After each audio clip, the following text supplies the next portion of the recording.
Agent 47 and Diana Burnwood are the world's top assassins working for the ICA. Unknowingly, they have been hired by a shadow client to target a number of operatives of Providence, a secret organization working in the highest echelons of power. Providence's controller, the Constant, approaches Diana and makes her a deal. Eliminate the shadow client and learn about 47's past. But when 47 discovers that the shadow client is Lucas Gray, his lost childhood friend, he and Diana switch sides to fulfill an old pact: destroy Providence. Together, they manage to capture the Constant, forcing him to reveal the identities of the 3 Providence partners. Eliminate them, and the war would be over. However, the Constant has an ace up his sleeve.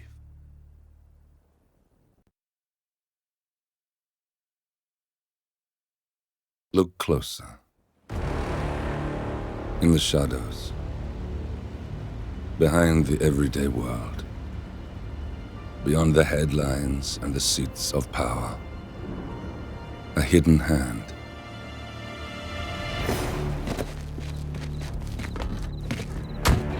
A kind of company known as Providence. To it, we were just assets to use and throw away,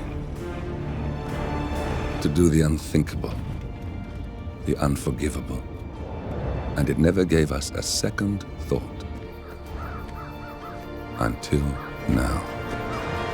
After decades in the shadows, we are fighting back. Me and 47. Much has been lost, but we are closer than ever. We trapped the Constant, Providence's chief controller, and finally learnt the names of its 3 partners. In their downfall, we lay the past to rest. And, just maybe, look towards the future. 47. It's time.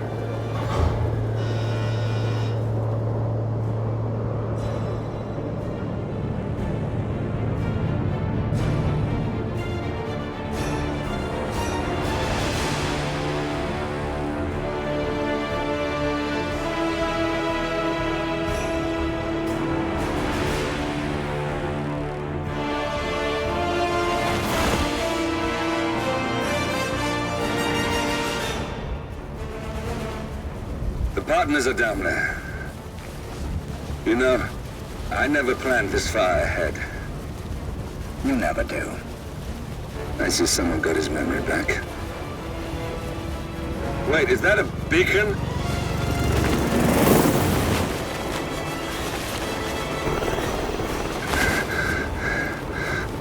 What the hell?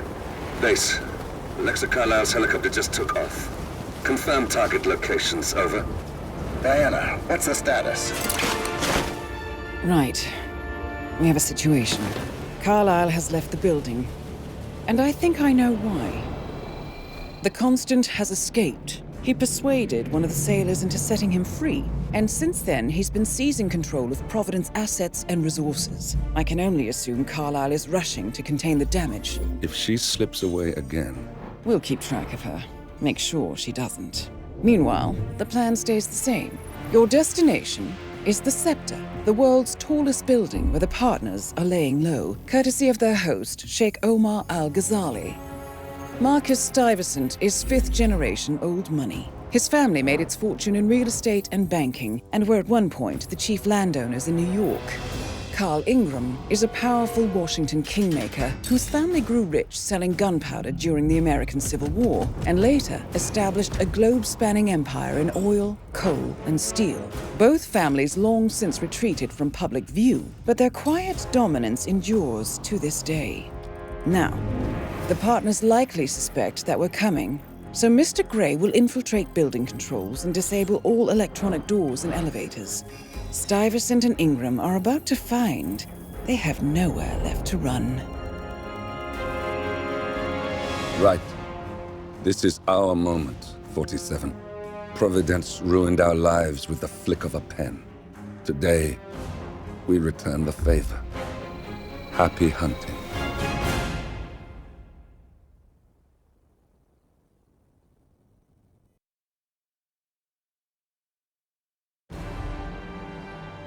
Welcome to Dubai, 47.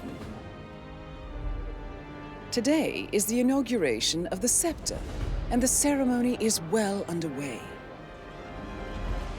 You will find Marcus Stuyvesant near the building's signature art installation, while a paranoid Carl Ingram has ensconced himself in his penthouse suite, security on highest alert.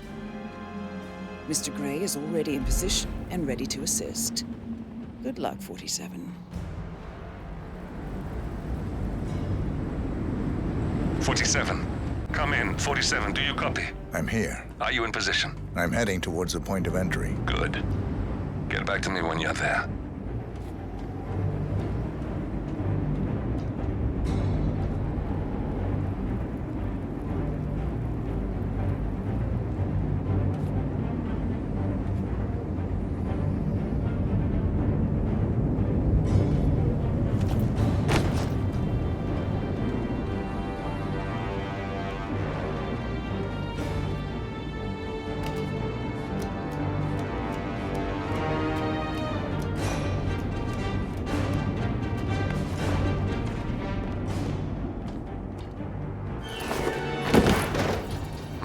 Locked. 47, use your camera and scan the lock, will you? I think I can override the Windows controls from here.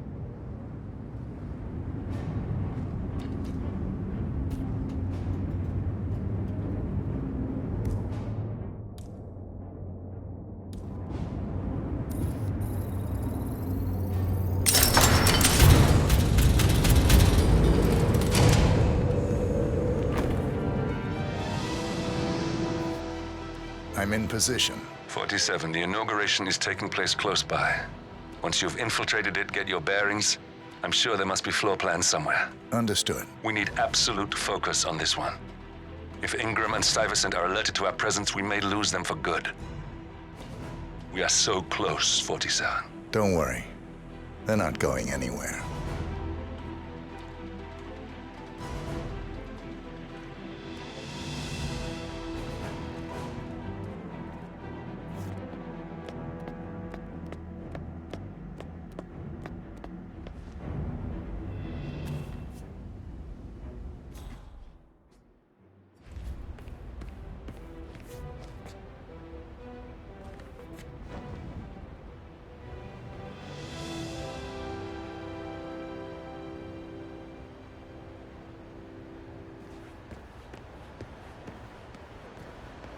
On behalf of His Royal Highness Omar Al-Ghazali, I bid you.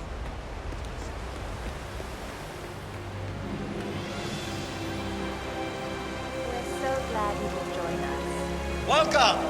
Welcome. Hello! Good to see you. How lovely to see so many friendly and familiar faces here today.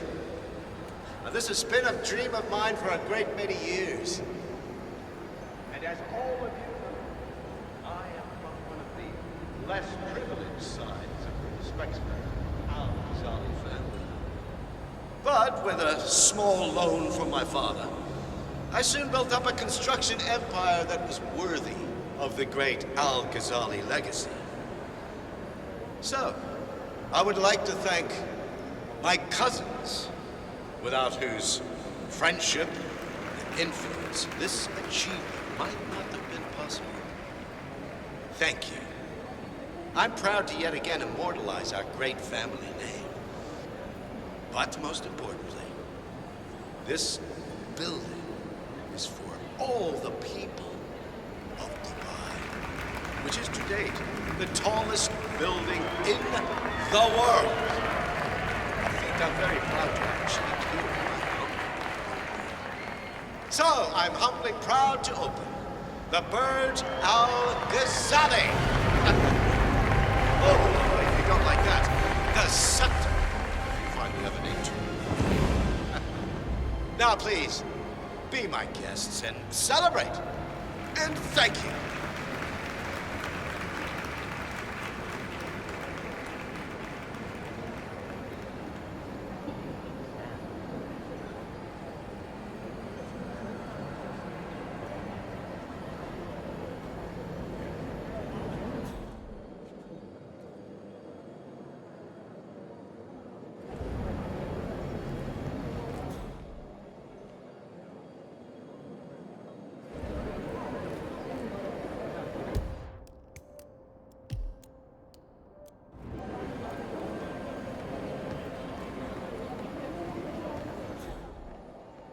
Hello, sir.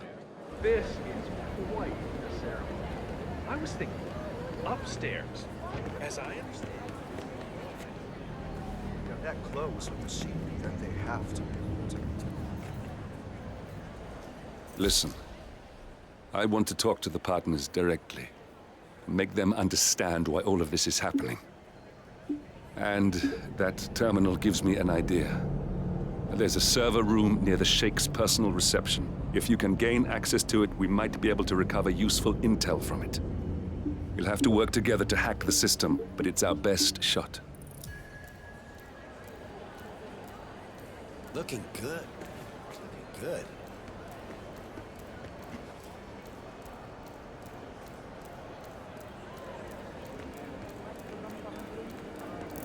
Cornelia, don't go.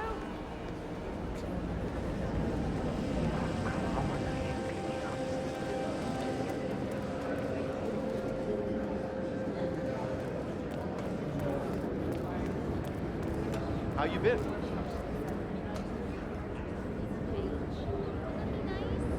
Some crackers?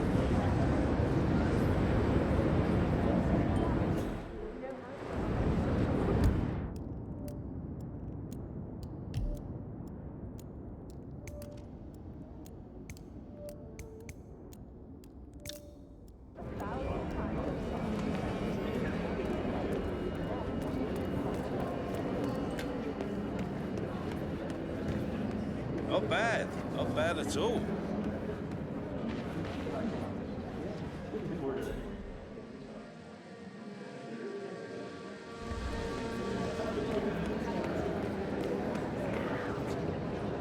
Careful around here, sir.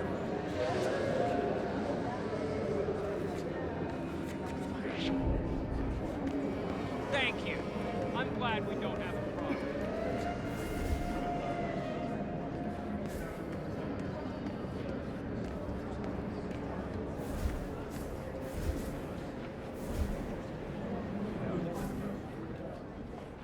Enjoy the experience, sir.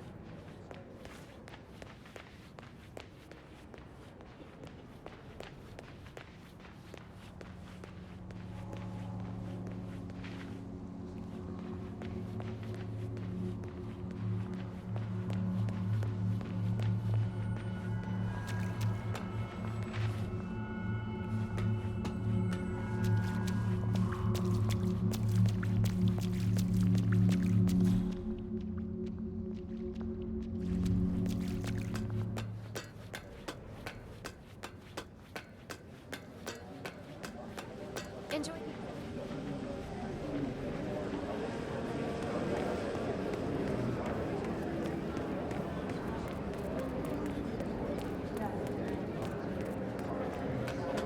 Hey, Look, I'll choose the second one.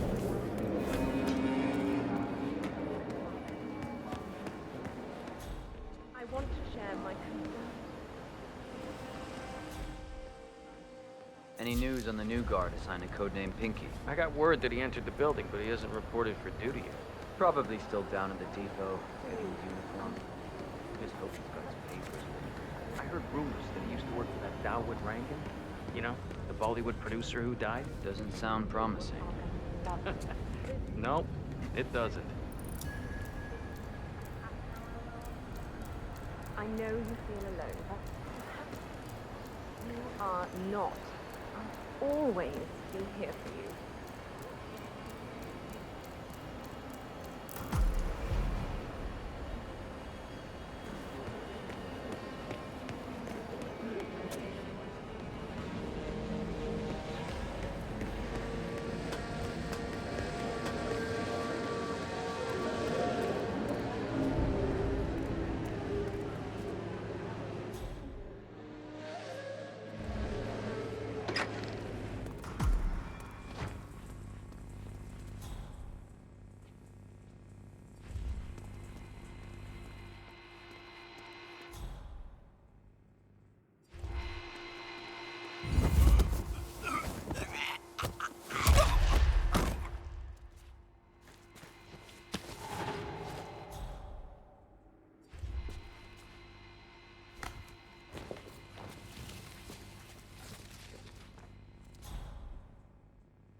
$6,000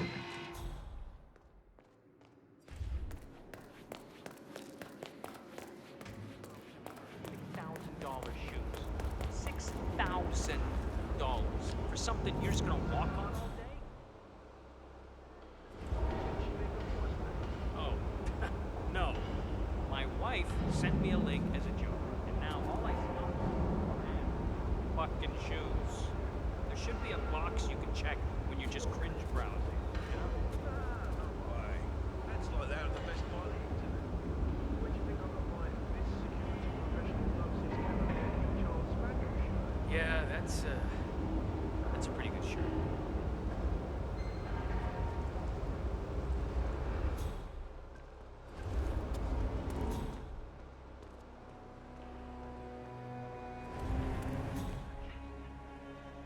Sick today, of all days.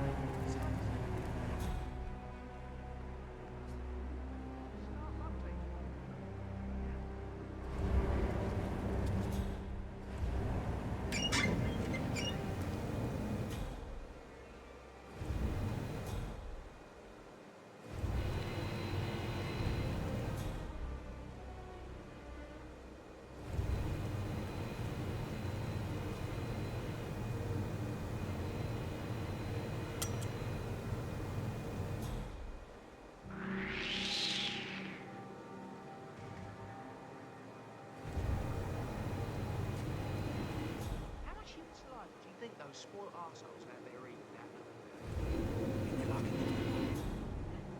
Look, this is gonna make me look really bad. I'm sure it's around here somewhere. Don't you worry. A colleague is also out there looking. But this is awful. I mean, I'm in my boxers and you are a woman. It's just so embarrassing. I haven't seen before. But you don't understand. I'm military. We military men are used to punctuality. I was supposed to be ready and present my papers half an hour ago.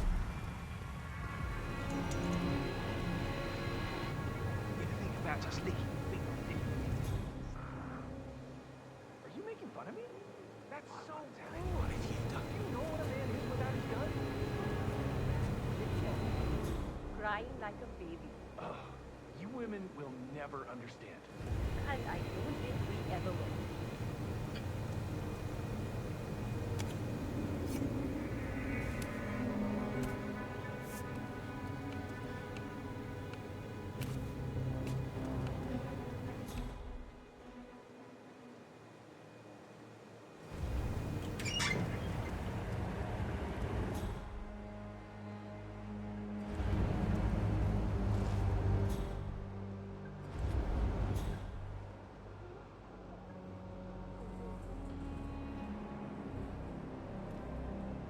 Listen, you're gonna end up getting hurt like this. I think I can open that window remotely. Scan the lock with your camera and I'll have a try.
Jeez.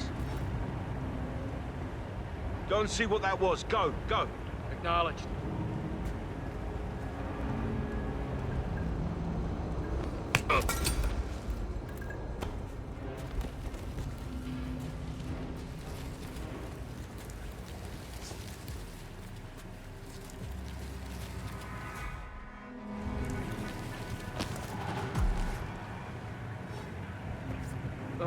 No way.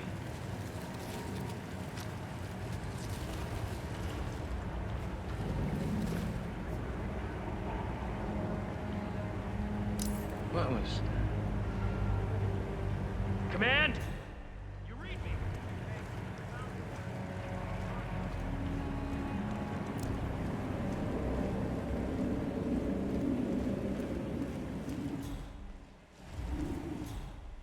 Hey, you all right? Oh, okay. Coming at us. It's already time for school. What? Do we have a description of who we're looking for? Could be anyone. Really? Come in, command! Yeah, no luck. We don't know who we're looking for.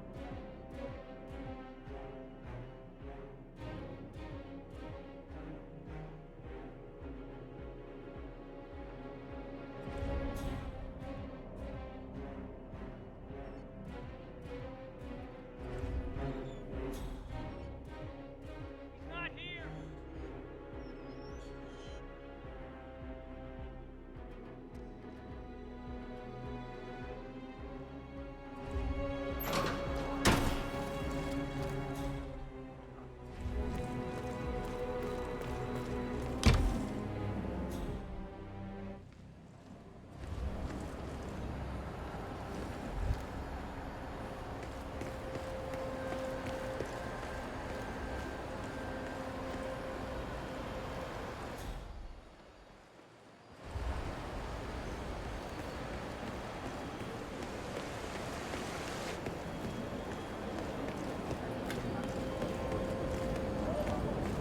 Greetings, sir.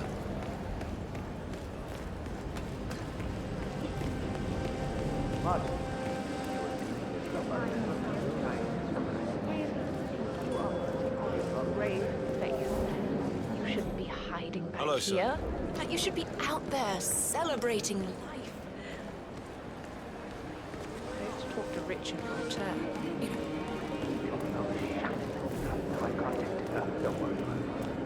Your secret is safe.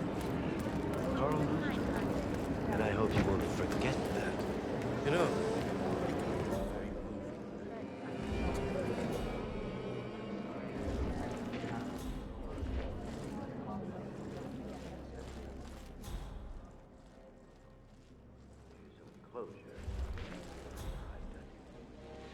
Keeping the big man safe, huh?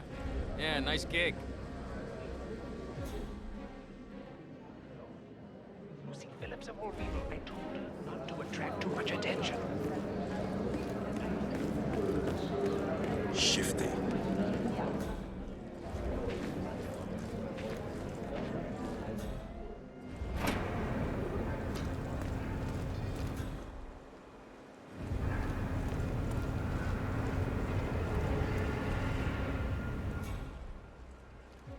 Your boss?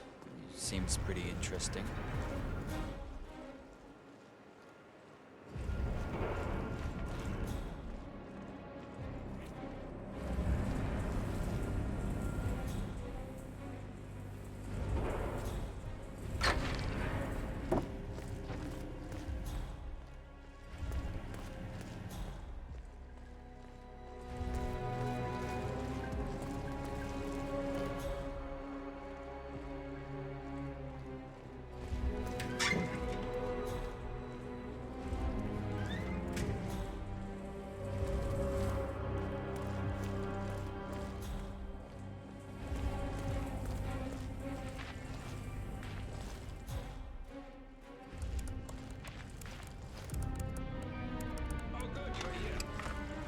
This is my new recruit. I was getting quite impatient. Yes, I'm standing right here, sir. Step out of my bubble.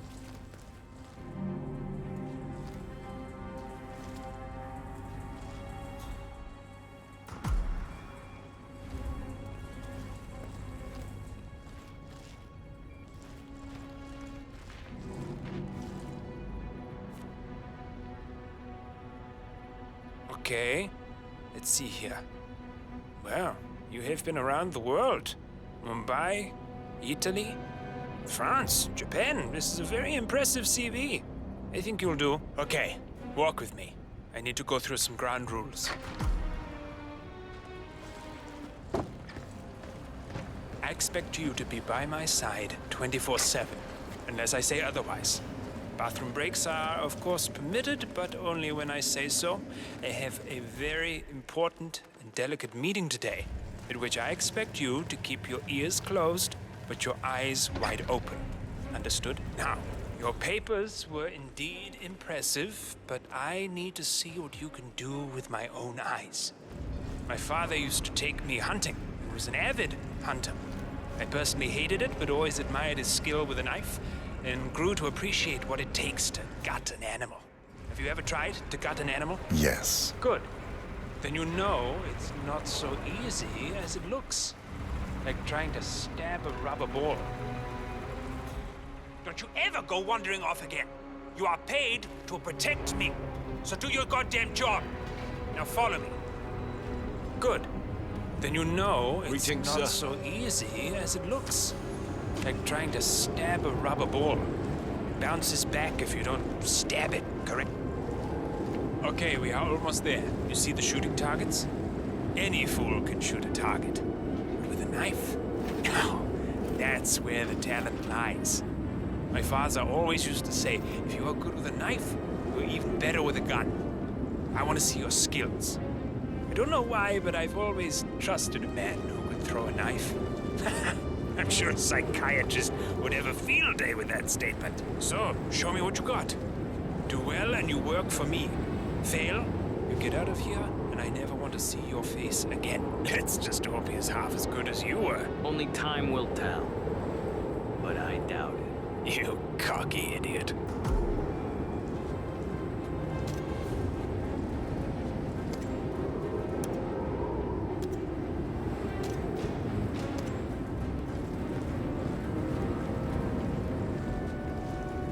Come on.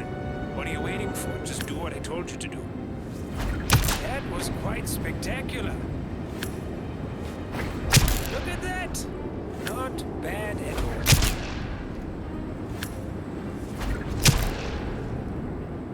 That was a magnificent performance. I like you. I think we will get along just fine. You've Okay, gained his I trust. think I got the right man now. What to do Thank with you for your all that services. power? Take the rest of the day off. You deserve it. Thank you, sir. It was an honor. Thank you, sir. You impressed me. You really did. But let's get to work. Some things you should know about me, and this is very much on a need-to-know basis. I am here incognito. So I want you to stay close, but not too close. Especially when we are out in public. If you see a man with a bodyguard, it draws attention. Understood? You got him, 47. Marcus Stuyvesant won't be a problem anymore. Let's move on to Carl Ingram. We're not done yet.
Look, it's just a precaution. I've been personally invited by the Royal Highness Omar Al-Ghazali.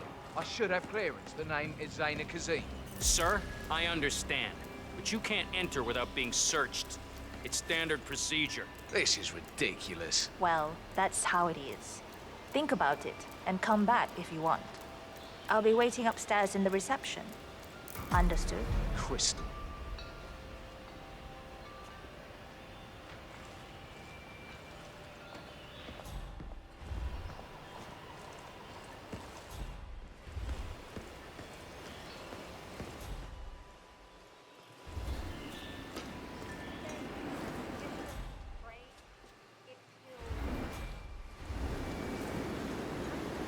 That was a big waste of time. Crystal Dawn might be happy. Excuse me, can we extinguish that cigarette? You are blowing cancer directly into my body. It's a smoking area. If you don't like it, piss off. I'm just asking nicely. No, you were being a bitch. Now go away and binge eat some celery or whatever idiots like you do. Or do something Crystal Dawn might be happy.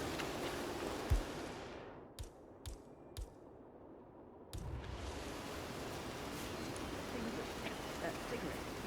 You are blowing cancer directly into my body.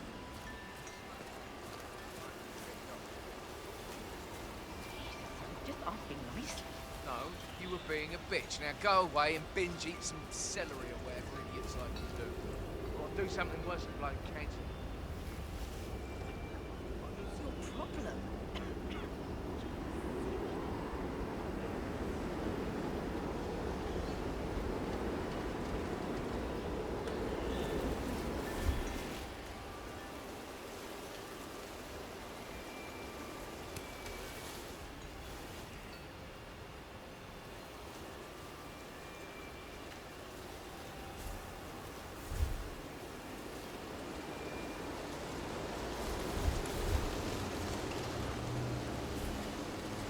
What? Huh? Hmm?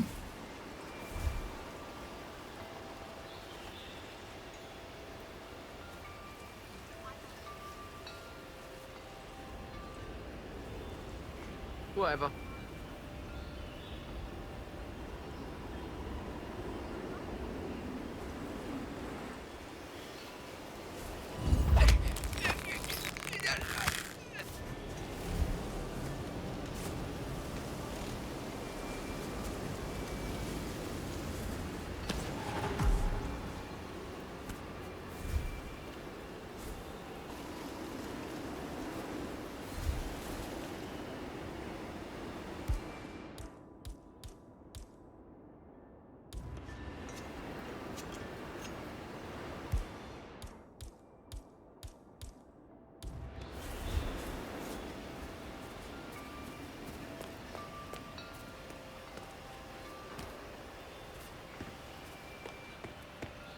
Hello, sir. Sorry, I just need to do a quick search if you want to get through. Just routine. Sorry about this, sir. Won't be a moment.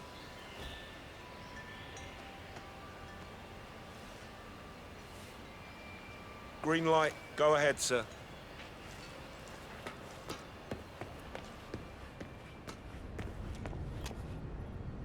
Oh, Mr. Kazim. I'm glad you changed your mind. Arrogance can be a dangerous trait. Yes, indeed, it can. Mr. Ingram has been expecting you. We have a conference room set up for you.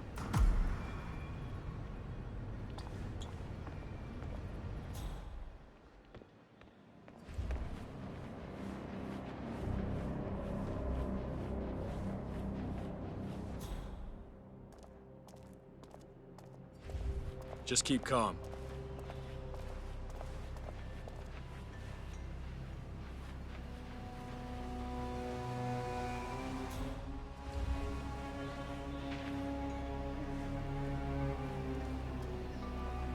Please, go in and make yourself comfortable. Mr. Ingram will be with you shortly. Thank you.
Mr. Kazim, a pleasure to meet you. Omar tells me great things about you. I'll get straight to the point. I have well, let's call it a dispute, which the Royal Highness tells me you're very capable of taking care of. Now, I've worked with your organization before, in Morocco, I believe, so I'm a little hesitant. Don't be. We do what's needed. Well, only time will tell. I have 2 assignments for you. Take care of the first one, and then we can discuss the bigger fish. Now, on to the first. An acute problem has been brought to my attention. Keep talking. I'll be candid with you. No one is supposed to know that I'm here. However, there's a journalist down at the inauguration, and he's asking rather intrusive questions about who's staying up here, and that is a very dangerous problem for me. Now, I want you to silence this little pain. You think you can do that? It's what I do best. I like your bluntness. This is his file. Hans Lucht, Pulitzer-winning freelance journalist. He's good, and won't give up until he gets the answers he needs. And that can't happen. Consider it done. Good man. And remember, I want a picture. I want proof so I can sleep tonight. Of course. Once this little assignment is completed, come back and talk to Miss Toe. Then we can discuss the real cancer that needs to be removed. I'm sure you can see yourself out. That's Carl Ingram, Provident's partner and Brass Balls billionaire.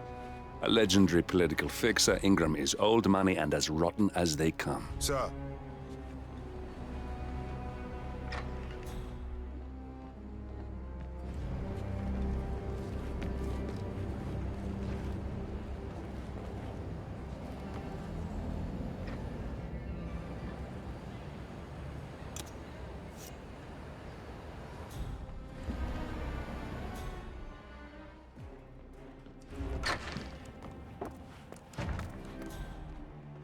Really sorry for the inconvenience.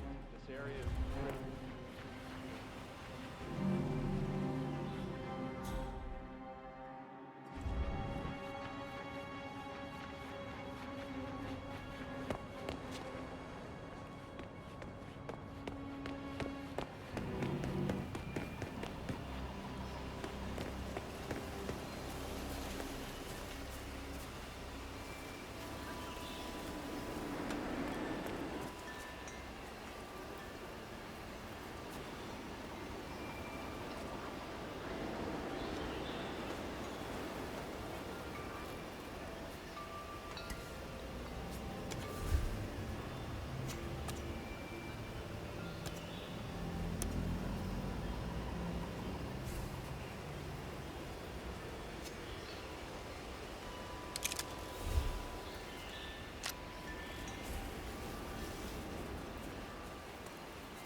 I've always said His Royal Highness could make a killing.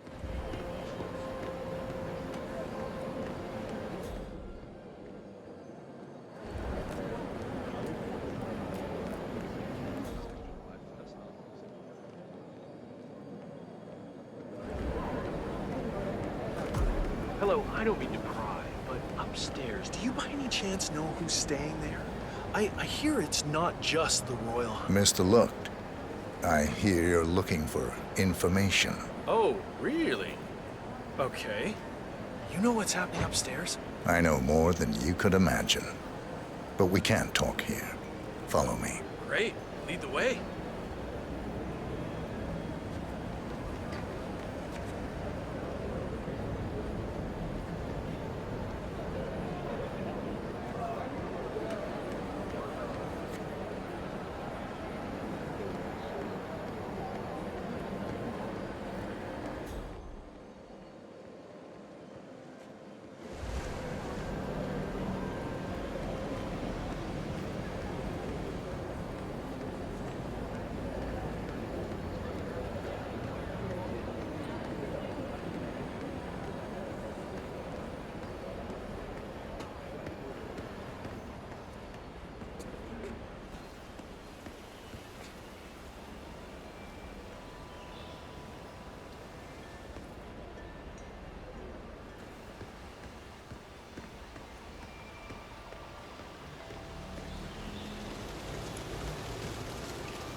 so many precautions.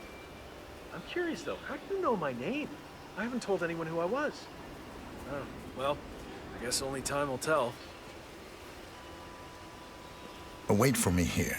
I'll be back as soon as possible. All right, whatever it is, better be good.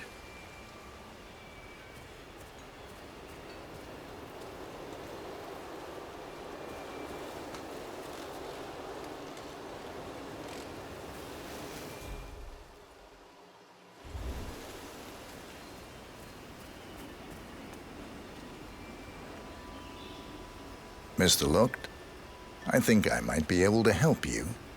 Follow me. We need to find somewhere more quiet. You do? After you.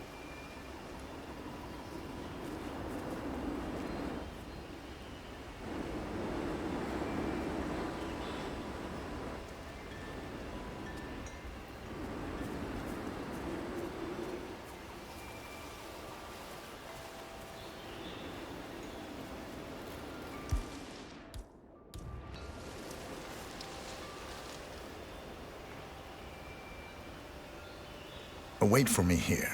I'll be back as soon as possible. All right, whatever it is, better be good.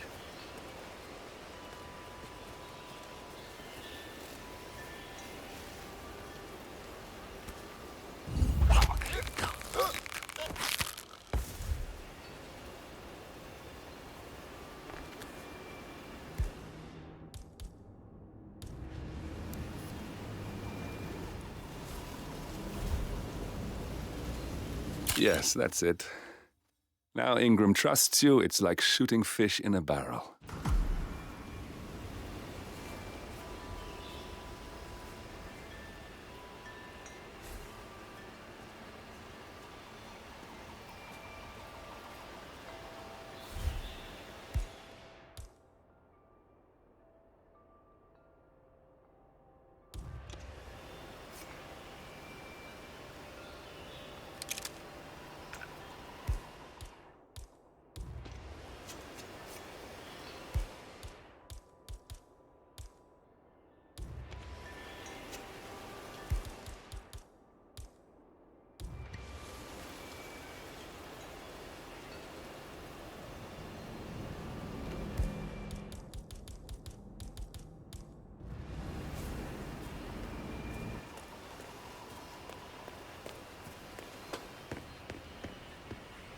Hey there.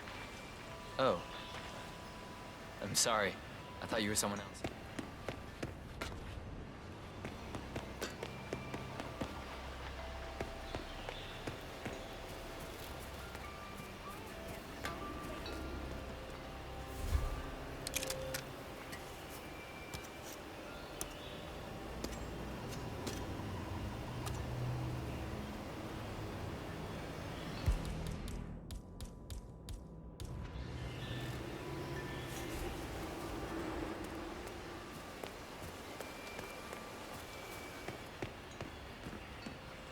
Looking good, man. Looking good.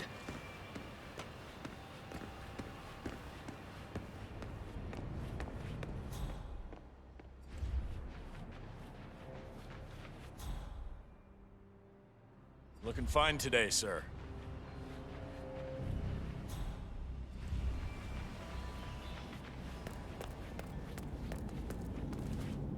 Mr. Kazim, welcome back. So, you have the picture? Yes, here. Good. Our guest will be delighted. Please follow me. He's waiting. If you just follow me, Mr. Kazim. Hi there.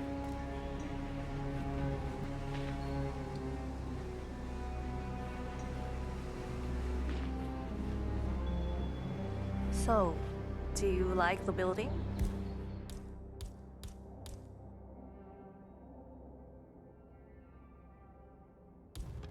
This has been His Royal Highness's dream. I think for even longer than I have known him. Everything here is completely self-sufficient. Electricity, internet, even water is clean. It's first of its kind on this scale. It was important for him to look to the future. I think it changes the dynamic. You really can't let this go, can you?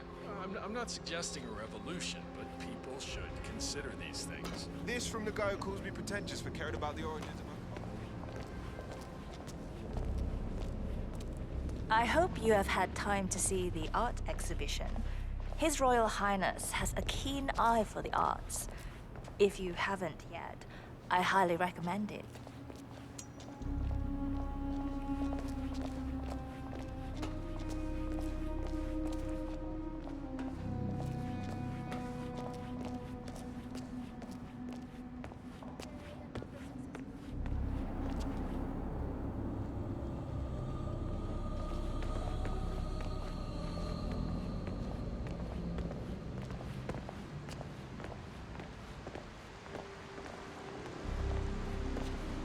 Mr. Ingram is expecting you. Mr. Cassim, so good to see you. You have the picture? Yes. Your problem is fixed. Omar said you were good.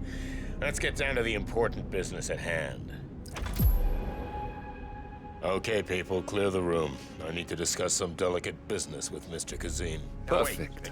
We have Ingram right where we want him. Please make yourself 47, you know what to do. The view. It's something to behold.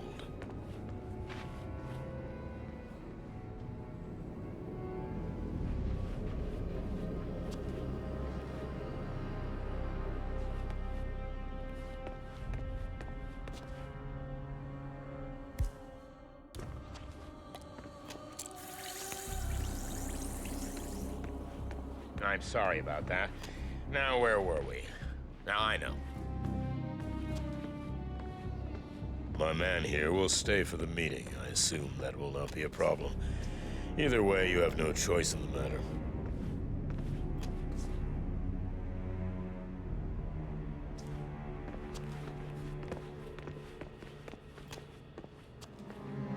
It's interesting we haven't come across each other before, Mr. Kazim. Well, maybe not. I usually I can imagine. The Royal Highness has told you. But my guess is very little, so let me get straight to the point. It's quite the view, don't you think? You almost feel like a god looking down on your creation. But back to business. I don't know how much Omar, the Royal Highness... We got him, 47. Soon there will be no more Providence. You need to find an exit. Our business is done here, but it's far from over.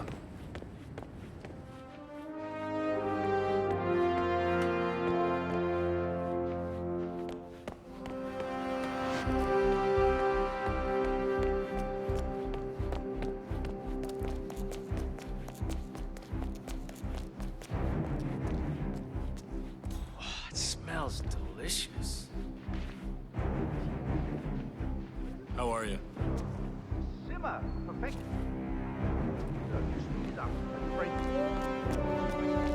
Kamash! I got a call from upstairs that the guest is hungry. Clock rings. Listen.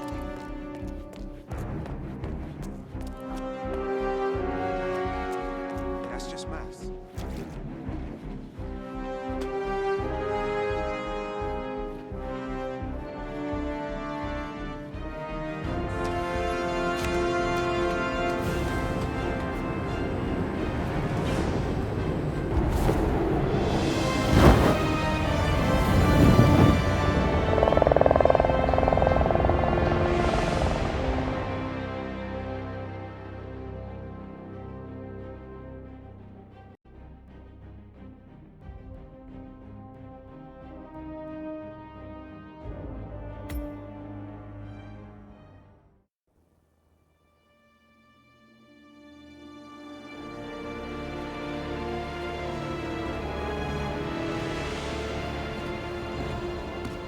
If that's your winning face, I'd hate to see you lose. We underestimated the Constant. Yeah, he's a glorified desk clerk. He's not just after the money. He wants it all. We caught him once, we can do it again. And, well, we're not the ones who let him escape. You still don't trust her. I don't like executive decision makers. Look, you don't have to follow her, you know? Soon, this will be over. Maybe it's time to think about the future. You have to face the possibility that there's no going back. If the ICA knows what you did, she'll make it right. She always does. We have a fix on Carlisle. Come on. We've got a plane to catch. I hope you like the rain, 47.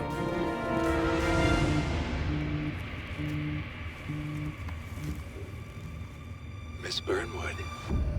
How did you... I have everyone's number. You really ought to know by now. You planned this?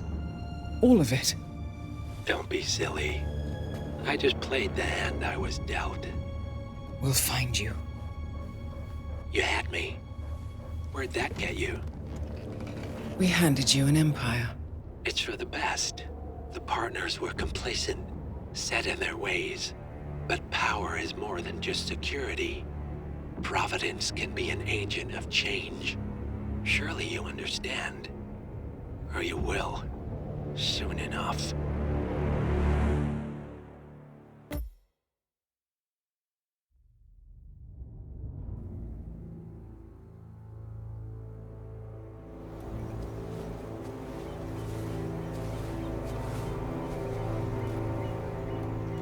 She came home. Carlisle's lost an empire. You fall hard enough, you tend to be reminded of what truly matters.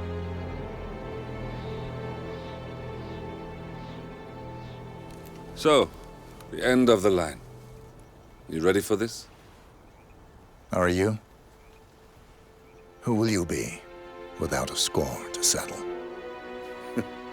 I guess the world's most wanted fugitive will have to do.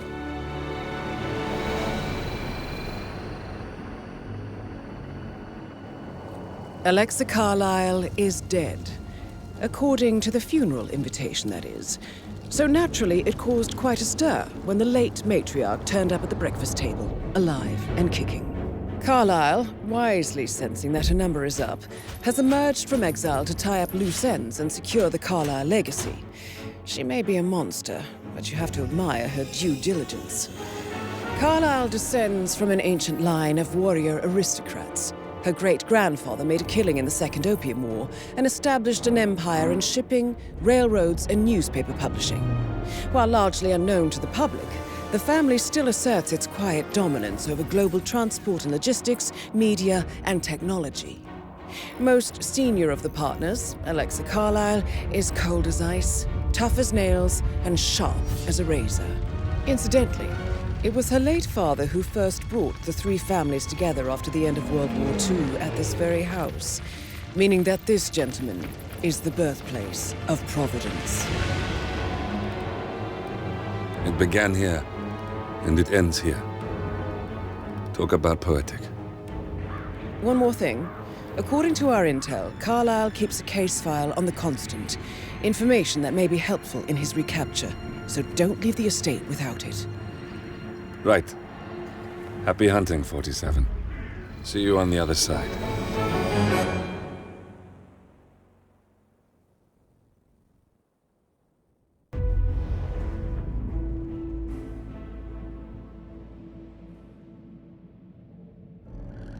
Thornbridge Manor.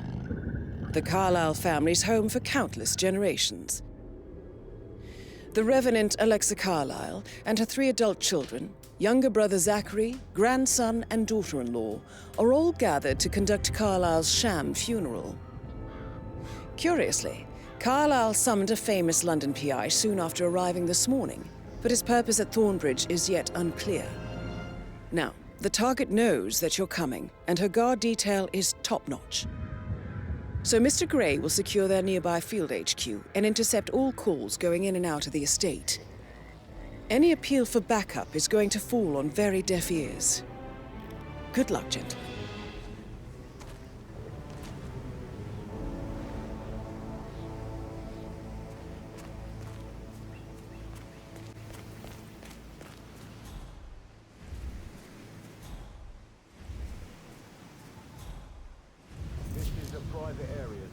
Phineas Whitmer, private investigator.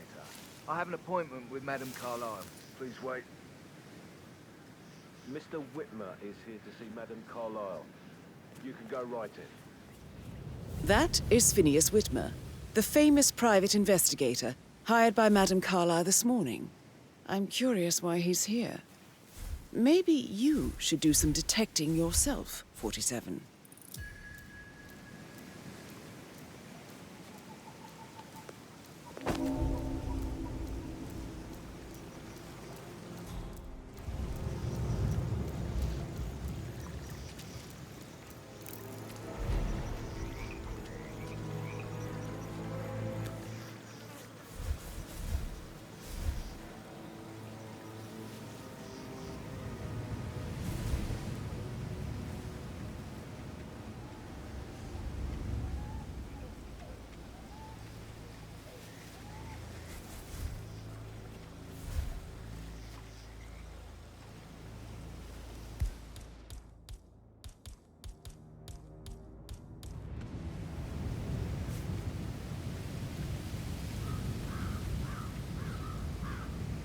Mr. Whitmer, thank God you're here.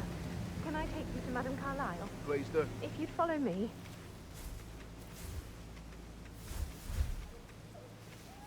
I know I oughtn't say anything, but it's so strange. Preparing for Madame's funeral and then she turns up alive. But then the awful business with her brother Zachary. And all this security. I've never seen a place guarded like this, and I dare say I don't like it at all.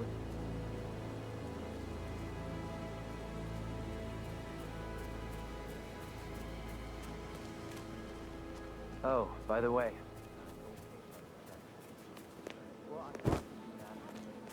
Thanked me when she understood the position I was in.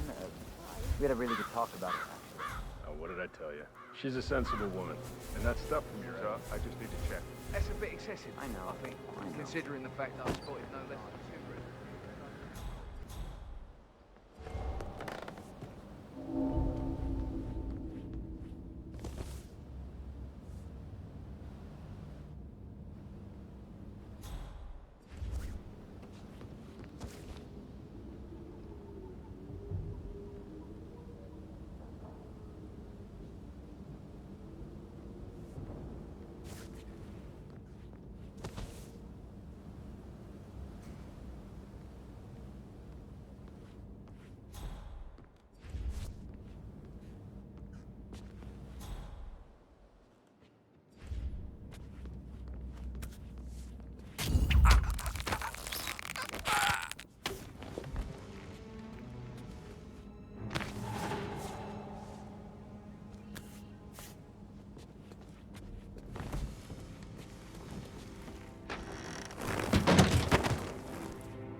Mr. Whitmer, thank you for coming on such short notice.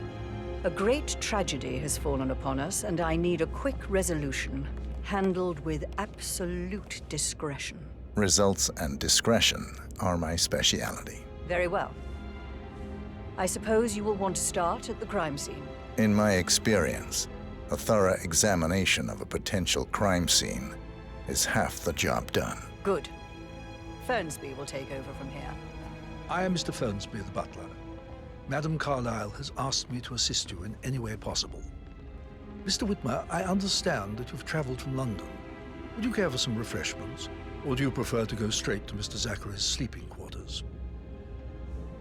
I prefer to get started. As you wish. If you'll follow me, sir.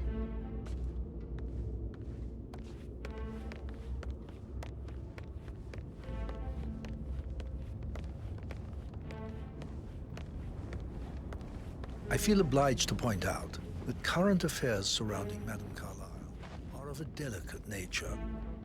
You may be familiar with the recent announcement of her death. You will probably learn that a staged funeral is scheduled to take place tomorrow.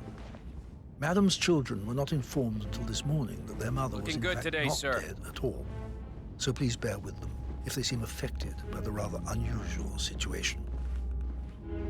I trust I do not need to remind you that there will be consequences if word gets out that Madame Carlyle is still alive.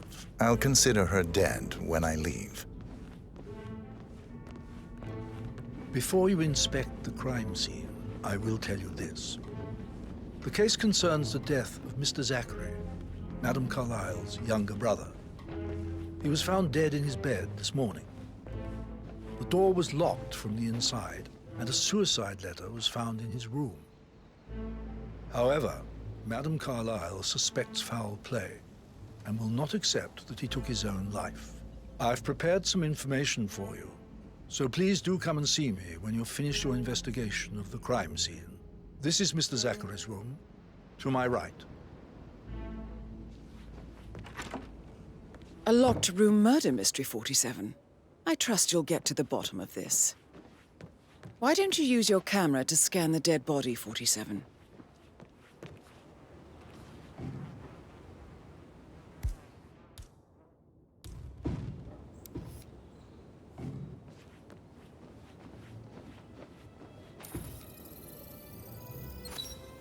Throat markings indicate a rare, short-lived plant poison killed him.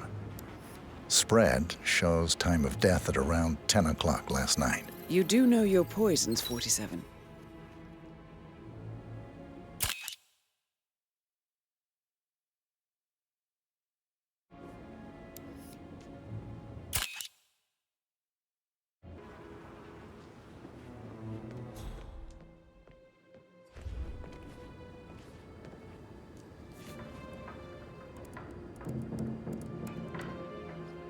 Zachary was shopping for new Wellingtons last night.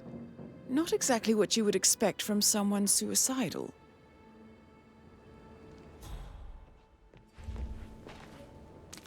Zachary's suicide note. Also, a sample of handwriting. It could be relevant to compare to other samples to establish its authenticity.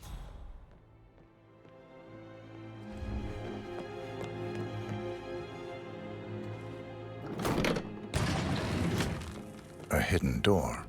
It's a secret passage. This could explain how the door was locked from the inside. A photocopy of the floor plans. Somebody's been researching the secret ins and outs of Thornbridge Manor. I believe you've done a thorough search of the crime scene, 47. Maybe it's time to see the butler. I'm curious about the information he's prepared for you.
Mr. Fernsby, I'm done with the crime scene. Did you establish a time of death? Zachary died around 10 o'clock last night. Well, that means the staff were off duty. And Madame Carlyle and her security didn't arrive until this morning. That leaves Madame's family and myself as the only persons here when he died. And before you ask, no, I do not have an alibi. I was alone in my office at the time of death. Here's the material that I prepared for you. It's a list of the possible suspects and their quarters. Hopefully that will help you keep track of your findings.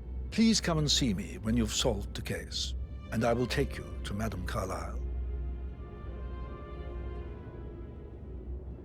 Mr. Fernsby? Mr. Whitmer, you have enough evidence to present your case for Madame Carlyle? No, not yet. Come and see me when you do. So how does one solve a murder mystery, 47? Motive, means, and opportunity, I believe. May I suggest you ask the suspects for alibis? Or perhaps you prefer searching the manor for clues first? Hello there, sir.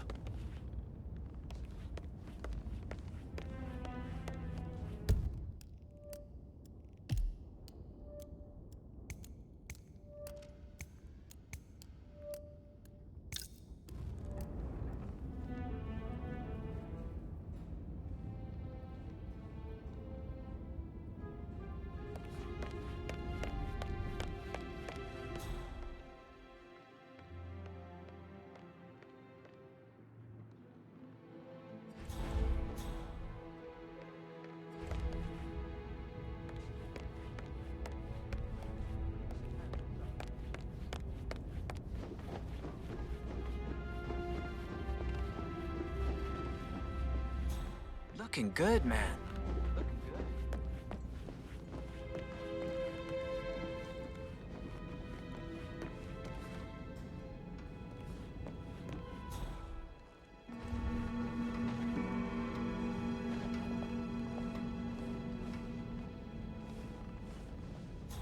I received the vault token for the Milton Fitzpatrick London Bank. Did I understand correctly that I should give it to Rebecca in case of your death? Exactly. She holds the other one. I want her to have the file on Arthur Edwards if I die. You're not fearful she will be in trouble if she knows? She will start digging when she realizes things don't add up, inevitably getting her in trouble. I'd rather she knew who she's up against. She's clever and resourceful. Who knows, maybe she'll be able to hit him where it hurts. But I don't want her to get involved prematurely. Hopefully she'll never have to get involved at all.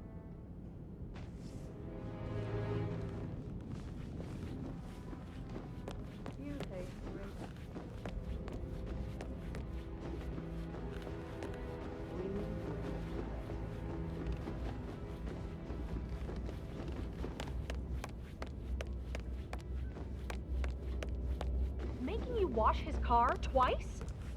Patrick's parents did not do a very good job. Mr. Guttenberg, hello. Yeah, listen. No, listen. I understand, but you need to talk to me. Calm down. Yes, I understand. I'm sure we can come to some arrangement, but you really need to talk to Anthony. He's the man with the papers. Listen, you know who I am, who my grandmother was, right? Just relax. It'll be fine. You'll get your returns. Don't worry. Give Anthony a call, okay? Patrick Carlyle. Can you tell me where you were yesterday evening? Shit, it's that sneaky butler, isn't it? He ratted me out. Elaine, give us some privacy, would you? Don't tell Mother, okay? She's really tense these days, and the last thing I need is more hassle. I took that pretty blonde, Rosie, for an evening stroll. I mean, how the fuck am I expected to cope for an entire weekend in this shithole? I'm bored out of my mind. If that's all, I think I'll get back to my slow death by boredom. What did you think of Zachary? Creepy as hell. No ambition. Imagine deciding to live in a museum. You know, Father says Zachary and Alexei used to be two of a kind. He had a great future ahead of him. Then suddenly, he just gave up everything. What an idiot. Thank God Daddy chose looks and brains over pedigree when he married Mummy.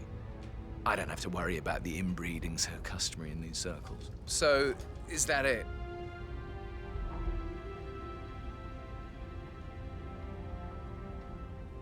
Did you see anything suspicious last night? No. I reckon Zachary tops himself. I know I would have. Or perhaps Mr. Fernsby. I don't like him. He could have done it.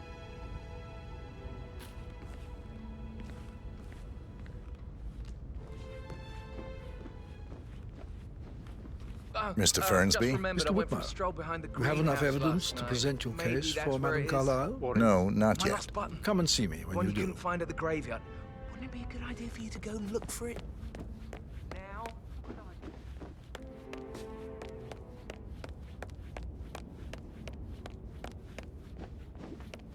Just relax for a minute. And that solicitor upstairs, why do you think he's here? I think solicitors are Mother's favorite kind of people. Can't remember ever having a family event without one tucked away in a room somewhere. Due diligence always trumped the family. I think he's here to cut us from her will. Don't be ridiculous. Imagine the scandal if the firstborn son didn't pick up the torch. That will never happen. Gregory Carlyle, can you tell me where you were yesterday evening? Oh, you're wondering about my alibi, Mr. Detective. Well, I left Thornbridge around 8:30 for a pint with Edward. I wish I hadn't. Quiz night at the inn.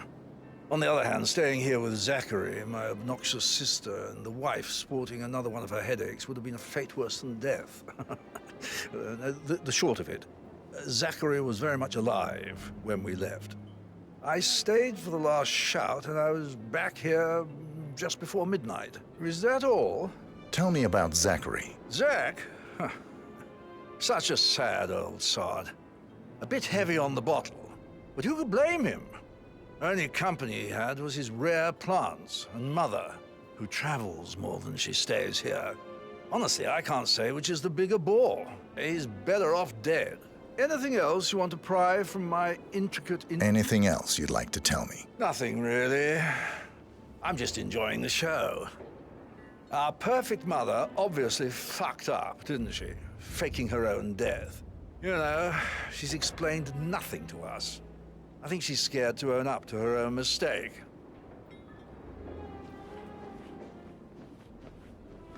Emma Carlyle, can you tell me where you were yesterday evening? Surely I'm not a suspect. I need to account for everyone. Well, I spent the evening with my family, but I got an awful migraine and had to take to bed. Everyone can attest to that. I believe I went up when the boys sat down for a drink around 8 o'clock. Anything else you want to know? How did you feel about Zachary? I might as well be honest. His presence was always awkward.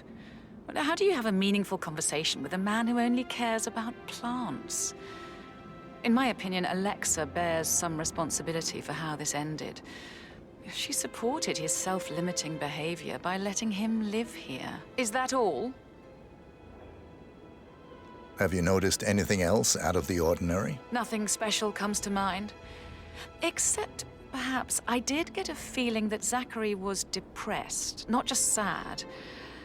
I suppose he realized that he had no one with Alexa gone. Even Alexa must feel the pangs of guilt over that one, letting him believe she was dead. Then again, guilt isn't her strong suit.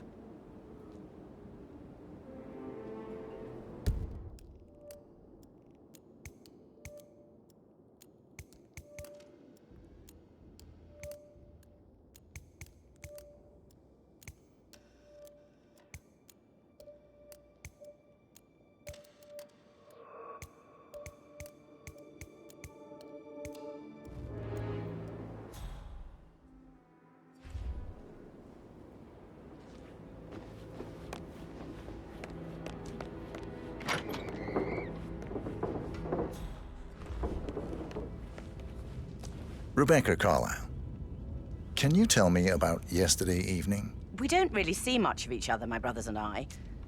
I suppose it takes our mother's funeral to bring us together, and even then, it's not like we sit on each other's laps. Now, let's see. Patrick, Gregory's son, disappeared straight after dinner. You know, I think he might be in some sort of trouble. Edward wanted to go as well, but Gregory convinced him to stay for a few drinks before they went off for a pint at the local at 9:15. I swear Gregory enjoys Edward's discomfort overstaying here. I had a conference call with my New York office at 9, so I spent 3 hours on my laptop in my room and went straight to bed afterwards. I don't know about Emma. She did act a bit strange. You know, I bet she was making lists for changes needing to be done once she gets her hands on Thornbridge Manor. Quite the shock she had when Mother arrived during breakfast. Is that everything, Mr. Whitmer? Tell me about Zachary. Did he act strange last night? You know, now you mention it, he was a lot more chatty than usual. He wanted to know about my connections in the publishing business. Apparently, a friend of his is writing a book. Which strikes me as very peculiar. I didn't think he had any friends. Anything else you feel like mentioning? I may be wrong, but I saw Mr. Fernsby, the butler, leave Zachary's room early this afternoon. And he seemed a bit startled when he saw me in the hallway. It's probably nothing. Oh, and one more thing. Please be kind to Edward. He can only take so much. Is there anything else you want to ask me?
Professor Edward Carlyle, can you tell me your whereabouts for last night? Oh, yes, this dreadful business with Zachary. I stay at the local inn. You see, I prefer not to spend the night here at Thornbridge Manor. My brother Gregory came along for a nightcap. He'll never admit it, but I think he understands that I find this whole thing upsetting and wanted to provide some comfort. I believe we went to the Stag's Head around 8:30. Anything else I can do to help? Can you tell me about Zachary's behavior last night? Sure, it was upset by mother's supposed death. We were. But he seemed more engaged than usual. You should ask Rebecca. They had a long talk. Did you know that he hadn't left Thornbridge Manor in nearly 50 years? His plants, mother, and the staff were all the company he had. If that's all, I have a speech to write. Did you notice anything else out of the ordinary? You mean apart from the fact that we came here to bury our mother and she shows up alive and kicking? Zachary found dead in his bed this morning? Or perhaps that the planned funeral is still taking place and I have to do the eulogy? And Mother will surely have a strong opinion on it afterwards. I can't breathe. Excuse me.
I shouldn't gossip, but that Emma woman is a tad too busy for my taste. What is it? Elaine says she saw her on the top floor, stroking the door to Alexa's office.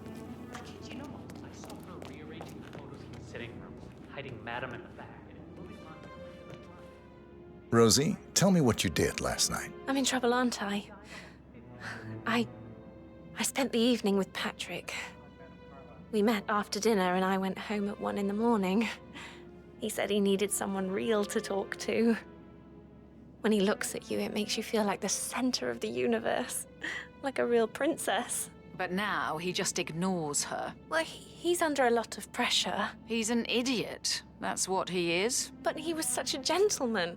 He gave me his coat and all. Rosie, you need to forget about Patrick. No good's gonna come of it. Stick to your own kind. You mean like Chris? He treated me like shit. All he wanted to do was play his stupid video games, never any romance.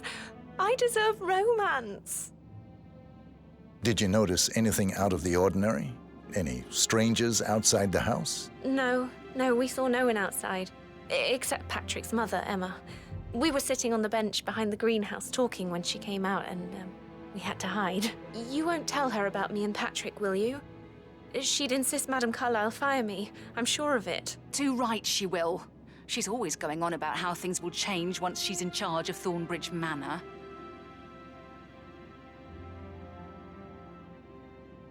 Did all the groceries arrive? I heard some of the delivery people were unhappy with the security at the gate. But all that is safe with her. She never misses a step. Gossiping. Work both.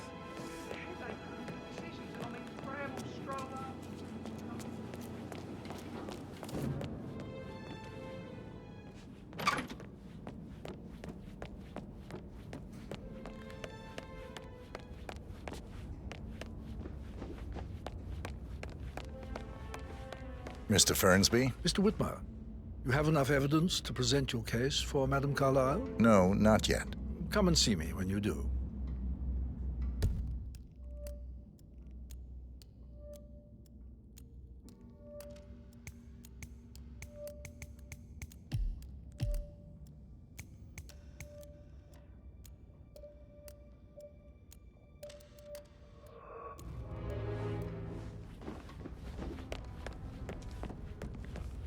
So, how long have you been... Talk later, okay?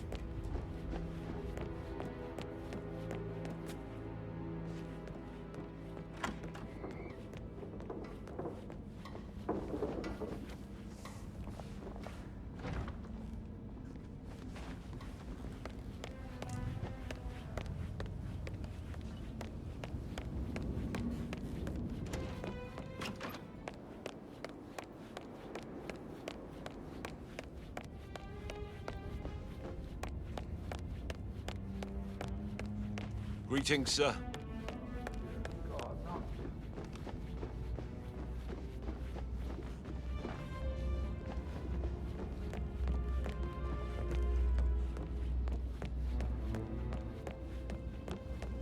That is the door to Rebecca's room.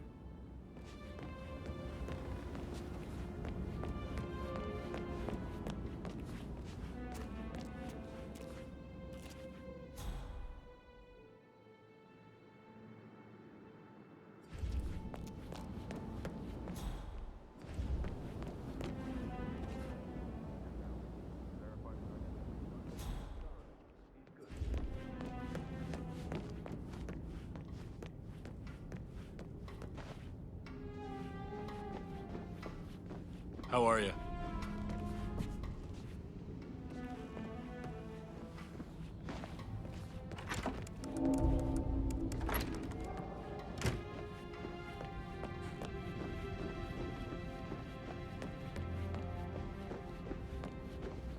I bet you have all kinds of interesting stories.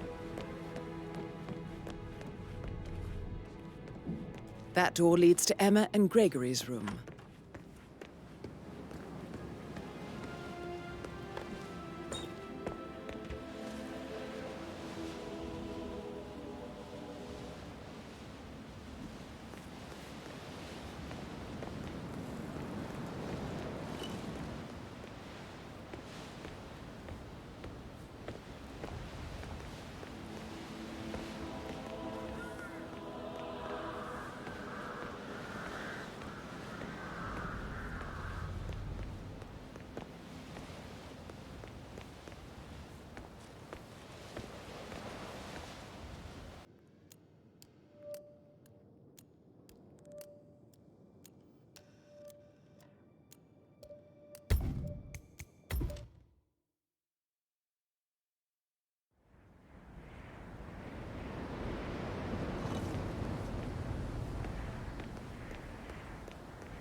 A keychain pendant for the greenhouse. What's that doing in Emma and Gregory's room, I wonder? And why is the key missing?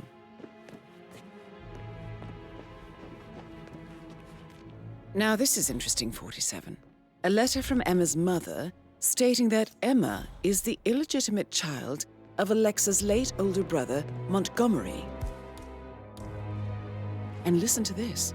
She claims to have witnessed Alexa and Zachary murder him. The plot thickens.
I can see from the log that Rebecca was in a conference call from 9 p.m. to midnight last night.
Mary is so upset, as she's never seen a dead body before. Life can be tough sometimes.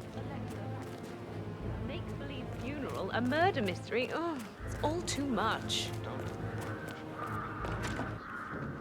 me what Emma did when she arrived. Tell me. She scolded Mary for not making the bed. That is the door to Mr. Fernsby's office.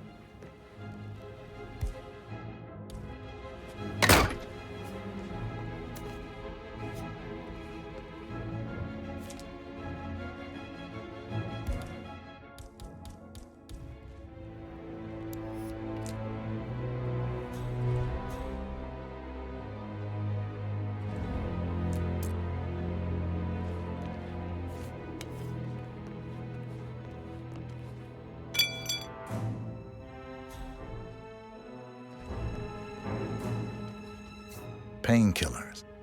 Lethal if you use enough of them. But not the poison used to kill Zachary. Of course, Madame Carlyle doesn't know that. Are you considering to frame the butler, 47? Zachary's diary. This is big. He was about to confess to the world that he and Alexa murdered their older brother Montgomery 46 years ago. And apparently, Mr. Fernsby helped make the murder look like an accident. Mr. Fernsby clearly didn't commit the murder, but I think you have enough evidence to convince Madame Carlyle he did. And 47, the handwriting doesn't match the suicide letter in his room, proving he didn't write it himself. Maybe you should tell him you are ready to present your findings. Unless, of course, you want to do some more detecting, 47?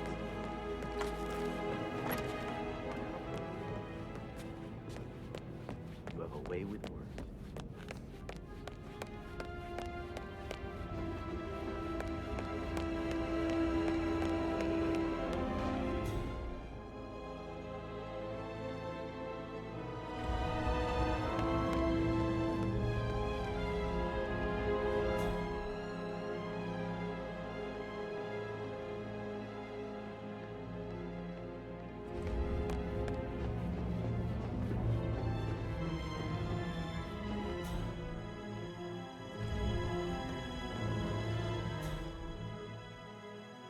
How are you today, sir?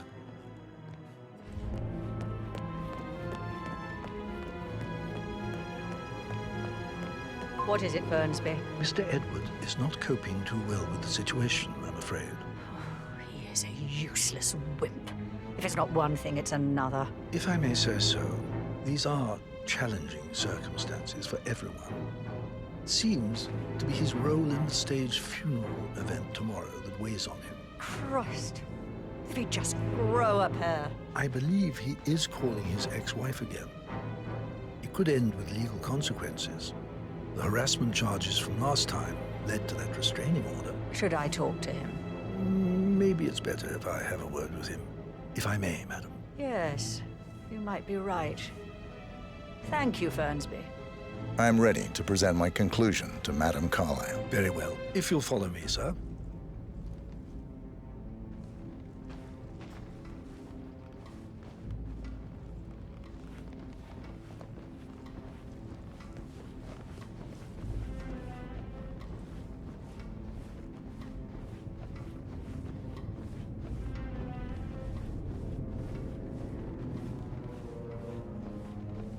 Sup?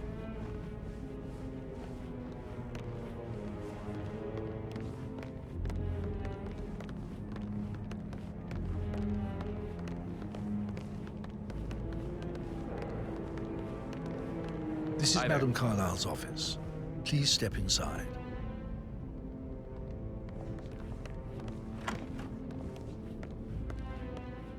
Your detective skills have gained you access to the Lion's Den, 47. Now, go claim your reward.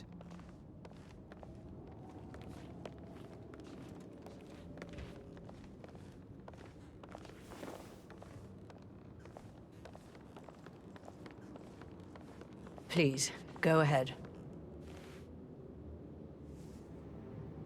The butler, Mr. Fernsby, killed Zachary. Fernsby? Oh, you've got that wrong. He would never do such a thing. He is the most loyal man I have ever met. I found pills in his office that matches the poison that killed your brother. Furthermore, I found Zachary's notebook, half burned, in Mr. Fernsby's fireplace. It showed that Zachary intended to publish a written confession to a murder the two of you committed nearly 50 years ago. The murder of your older brother, Montgomery. That's outrageous. We did no such thing. No need to feign innocence. I know a killer when I see one, and my discretion is assured. The papers also described how Mr. Fernsby helped you stage the murder of Montgomery as an accident. I believe he killed Zachary not to be exposed as an accomplice to murder. Sweet Fernsby. You are wrong, Mr. Whitmer. He did not do it to protect himself. He did it to protect the Carlyle legacy.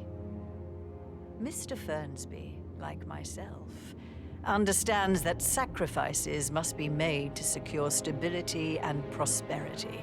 Mr. Whitmer, I'd appreciate it if your findings never leave this room.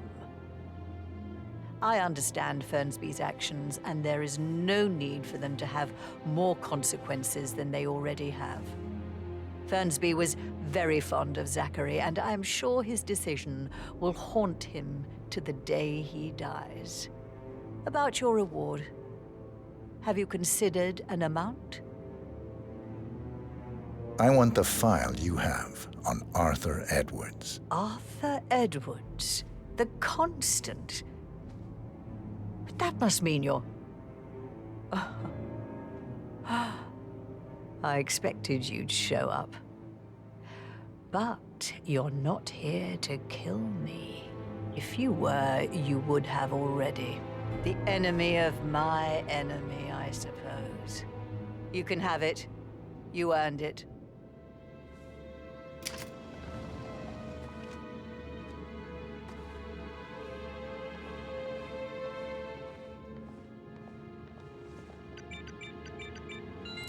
The file you want is in the safe. Good hunting. I need some privacy. Sir. Thank you. Good work, 47. That's the file on Arthur Edwards secured. Time to take care of Madame Carlyle.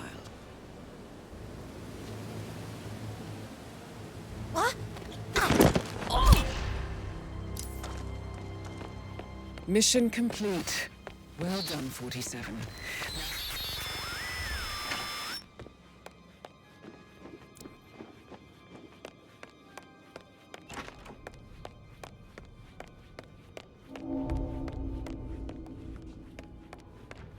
I can't forget his eyes.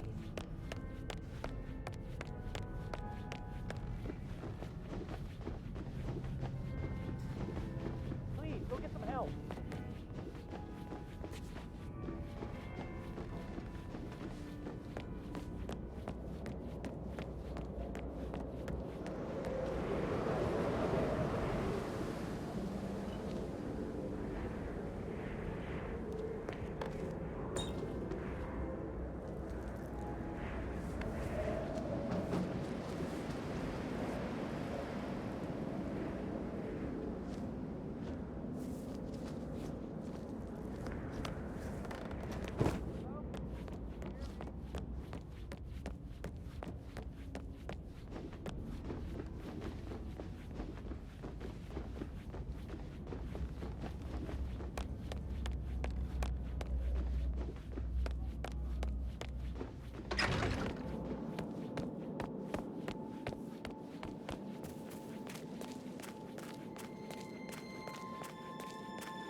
"47.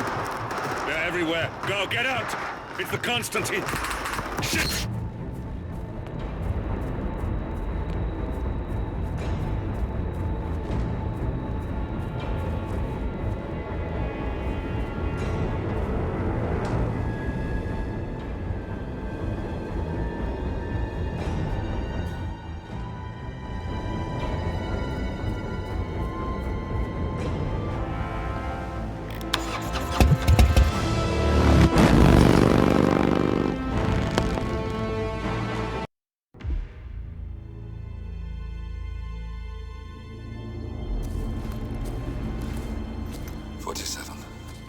Don't respond, just listen.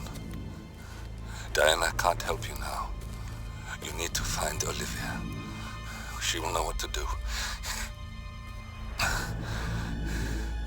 I wish there had been more time.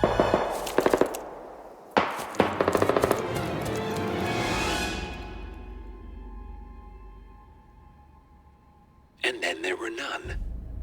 Thank you, Miss Burnwood. Now, it's my turn.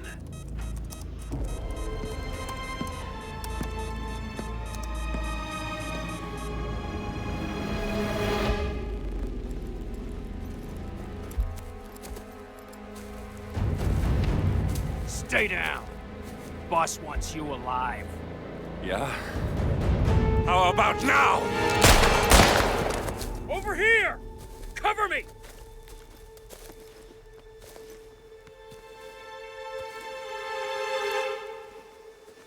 Walk away! Or what? You gonna take us all on? Don't. Tell the Constant to start running!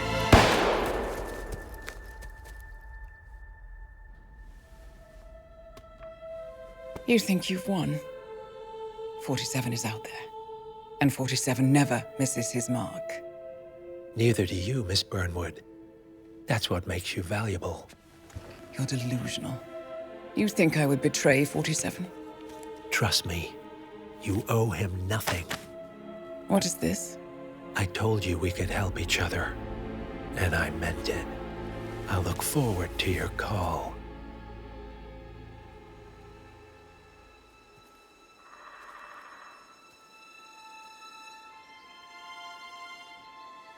Gray is gone. Go to Berlin and stay out of sight.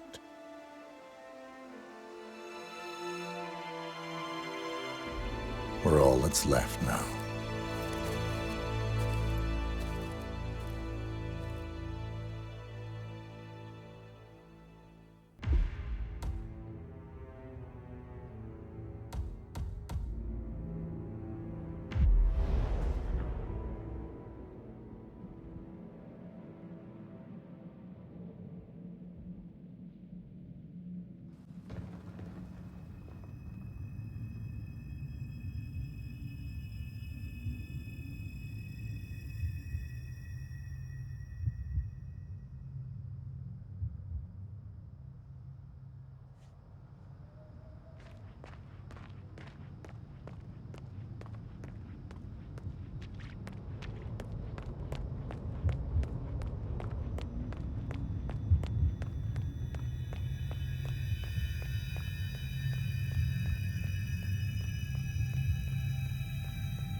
We've been compromised. Abort and walk away now. Who? ICA. They tracked me. Don't know how. It's what they do. How many? One prime asset and a whole pack of up-and-comers. They've infiltrated the club searching for us. Christ, I think I killed one of them. Get out now before they spot you. No. They found us once. They'll find us again. Keep your head down. I'll take care of this.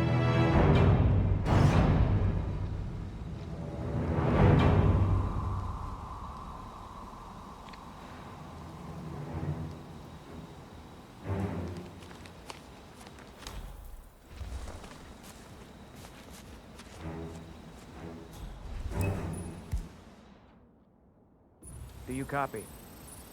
Shit. Yeah. It's terrible reception. Must be the trees. No trace of our target yet. Agent Price. Yes, I will. I always...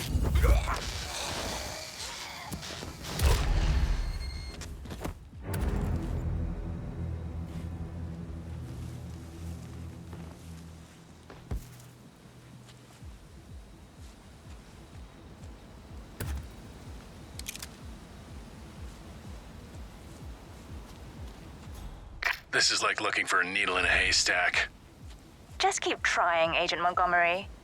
Our client considers Agent 47 and Olivia Hall as a serious threat. You can't underestimate them. I never do, Joe. We'll find them. We're all in position. Good. Report back to me if there's anything. Don't worry.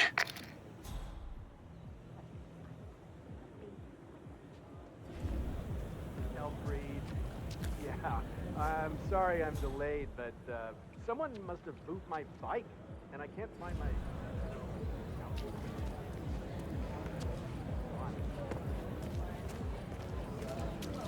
Speakers out here, and some charging stations. It can't be that much longer.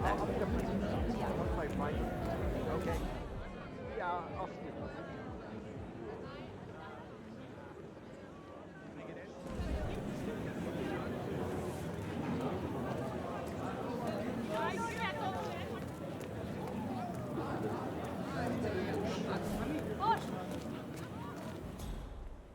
Hey, you don't need a roommate, do you?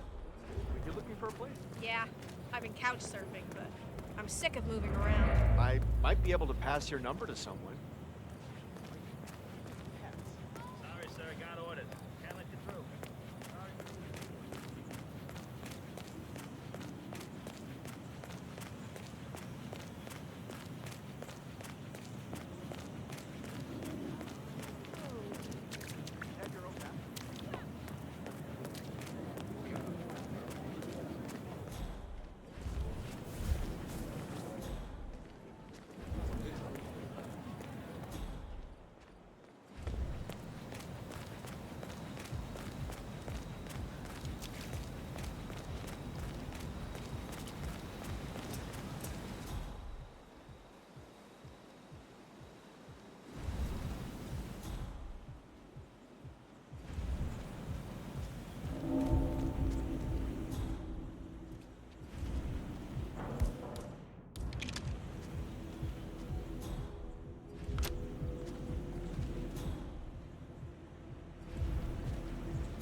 Okay, that's it, I guess.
On in there is none of our business.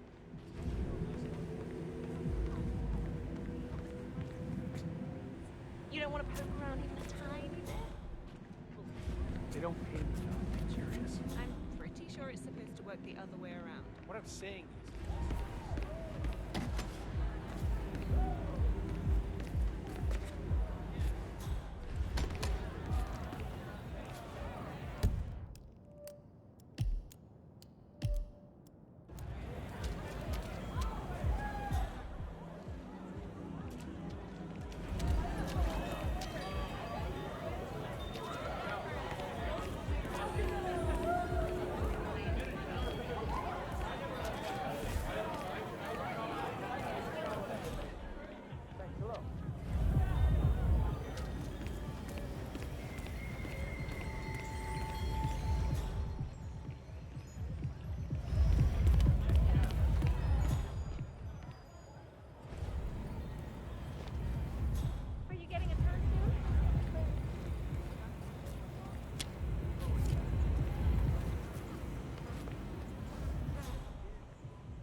pick me up. Nah, you gotta leave, sir. Well, you got the best gear. Anyways.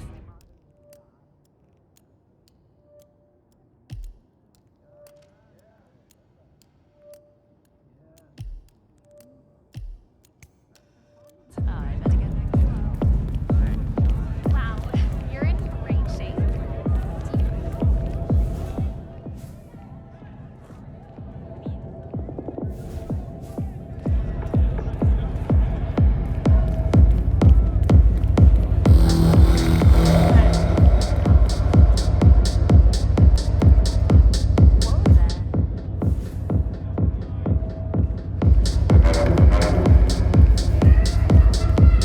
Okay.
Report. Are you there? What the hell? Huh? Got him. Let's finish this. Get a new visual, Assassin Go, 1. go. Don't let him slip through your fingers. No games. No cat and mouse. Just get it done.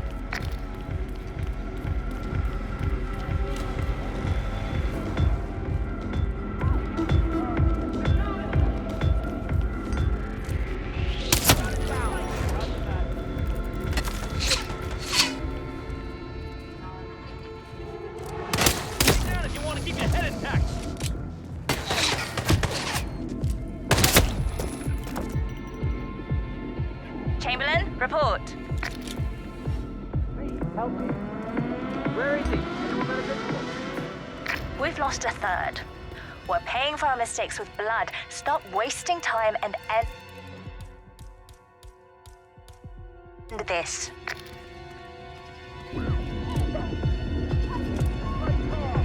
Guy, right there!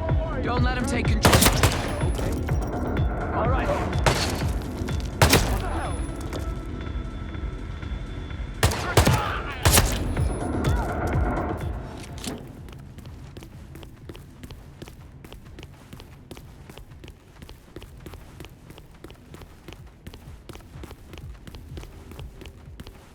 Where did he go?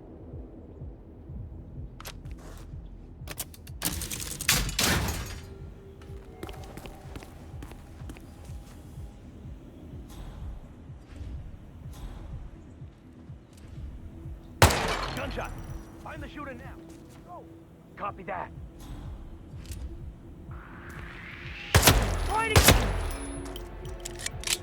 Think we've got our man. Let's tie in the noose. Good work. Now press the advantage while you still can.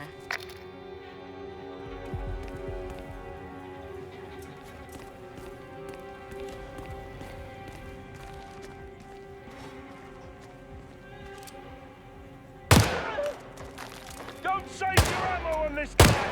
God damn! Think I've got our man. Going in. I tagged him! Alright, don't waste the opportunity. We don't need our noses bloody today.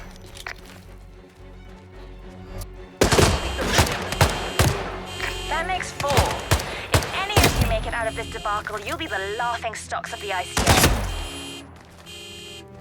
Enough, enough! He got another! You're sitting ducks. Evacuate to the area immediately. You gotta be kidding! Roger. Right over there!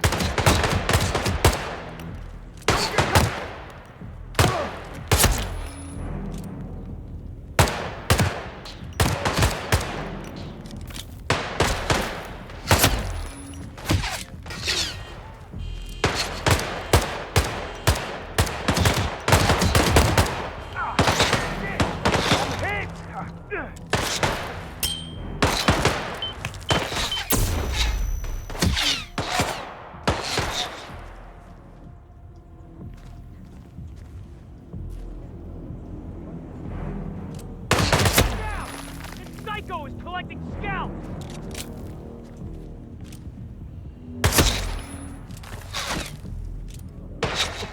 Hey, I need help. Give him all you got. Can't see him. I can't see him. Hey! Hey, chill, man. Is this about that waitress down on the corner? Oh no!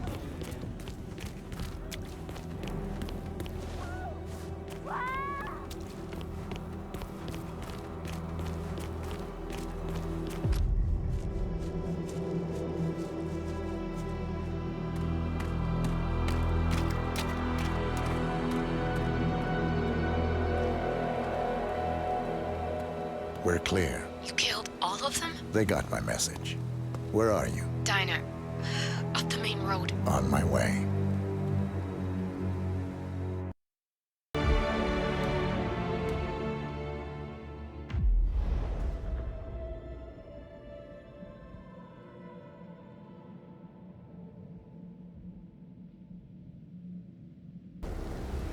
Chongqing, China.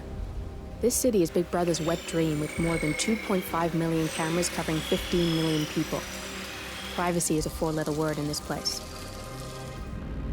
It's pretty ironic that a cloak and dagger organization like the ICA keeps its most valuable secrets here. You'll find Hush conducting his fringe experiments in an abandoned apartment building, while Imogen Royce, the archivist, runs the day-to-day business of the ICA data facility. I just hope you know what you're doing, 47.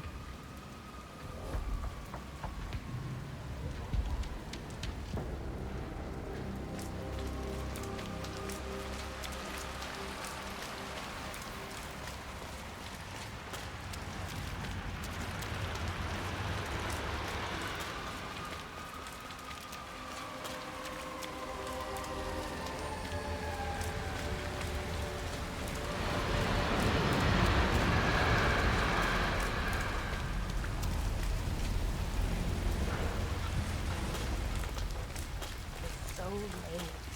You shouldn't be out here with a...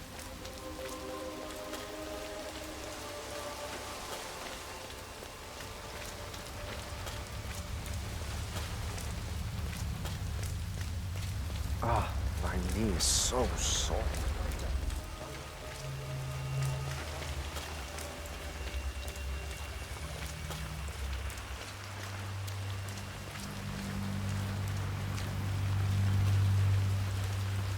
I'm gonna be rich. Get the hell out of here. I got this flyer, and it says I can make a lot of money to be in some experiment. They don't want people like... That's got Hush written all over it. Using the desperate for personal gain. Maybe this is a way for you to get to the bastard. No, they only want people like us. The flyer says so. That means it's too dangerous for rich people. Do it. Oh, I'm going. This is my chance. I just need to... the flyer has a symbol I need to find on a building.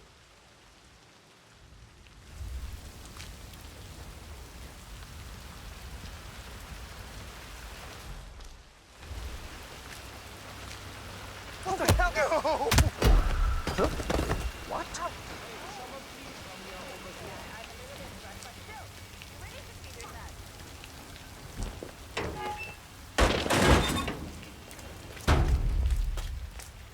That's why.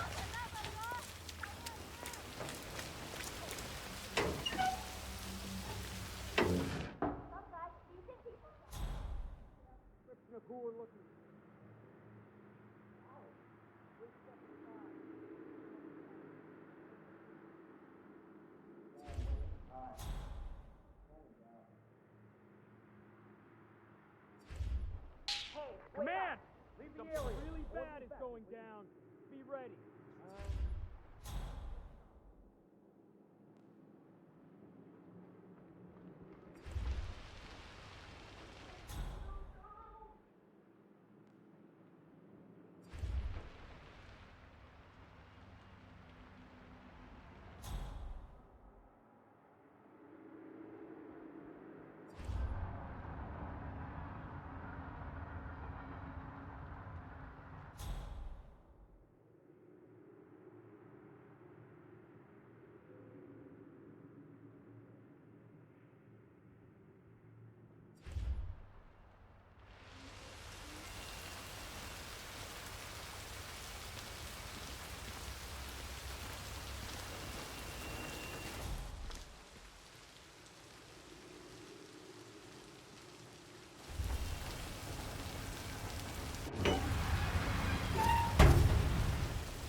Hi there.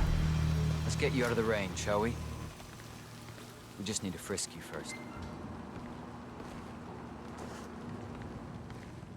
Looking fine today, sir. I gotta search you, sir. You have to leave right now. Yeah. And don't...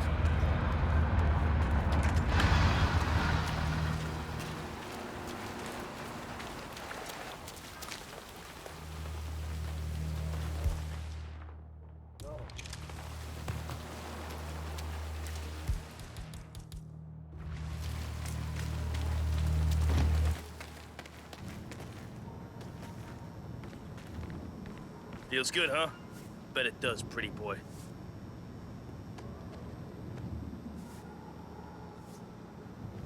Clean as a whistle, sir.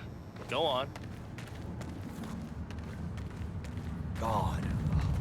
What's that smell? It's you. Oh, how can you stand it? Your clothes are so filthy I can literally taste the stench. When did you last change your outfit? Seriously. I change my clothes all the time. Yeah, I bet you do. It's in there. Go take a seat. They'll get you and the other guys through the You sign-up. understand that full compensation for the above mentioned is part of the agreement when signed, and you waive all future rights to seek further compensation? Yes. Who would you like to benefit from the proceedings if you yourself are incapacitated? Would you excuse me? Step back and let me deal with this. Thanks. Oh, so Hush likes the last one I sent up to the top floor. He'll be the one to conclude this phase. I knew Hush would be pleased with him. He signed up for the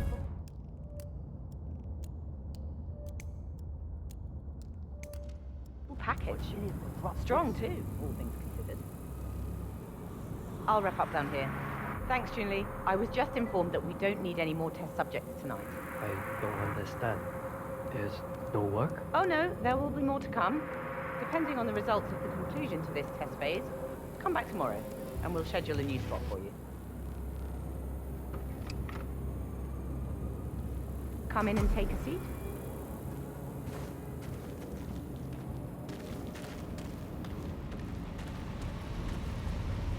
I'm sorry to inform you that we have all the test subjects we'll need for tonight. But you're welcome to fill in your information now and come back tomorrow. A guard is waiting outside the door. He'll escort you out of the building when you're done. Help yourself to an apple. For your trouble. I do need my vitamins.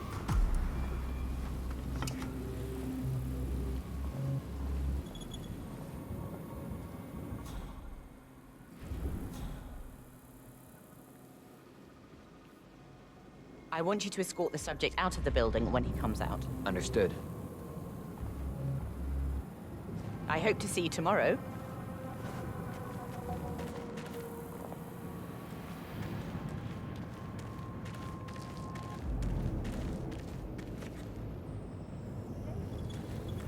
God, I haven't had one of those in a long time. Now. Okay, follow me. This way. Keep up. Okay, follow me.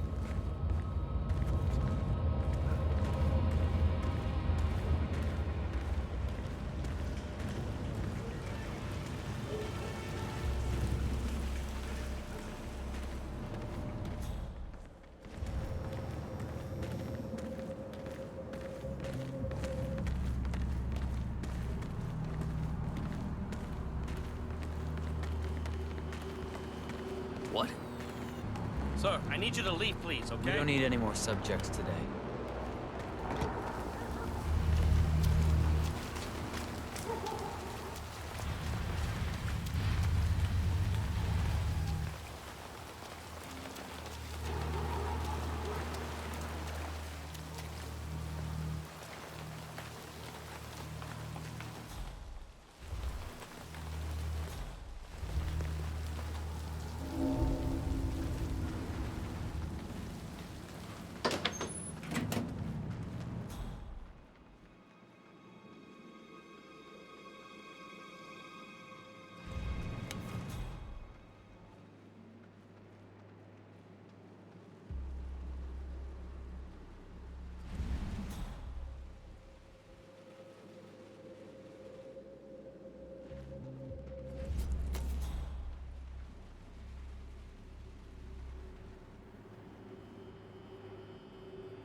Yeah, keep it real.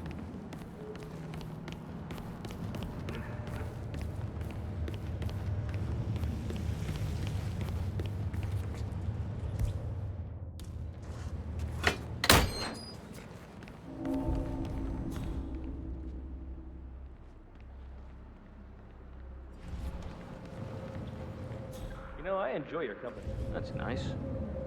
Me too.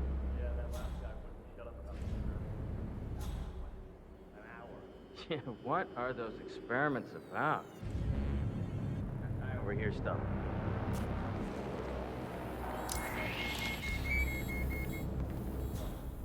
It is a little freaky, though. With those homeless people. Upstairs, I've seen Hush control their arms with his mind.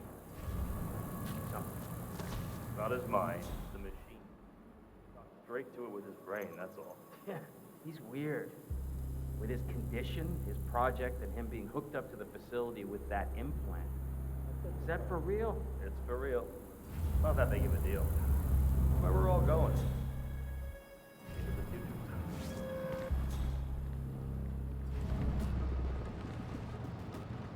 I just read the design doc for the next test phase.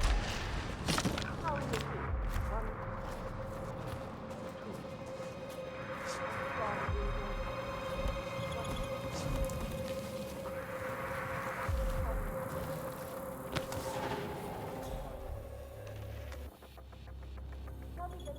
You gotta be kidding me.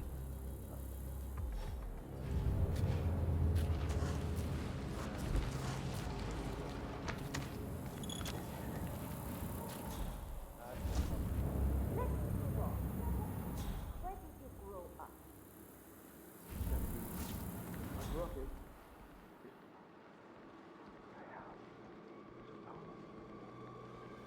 I don't remember.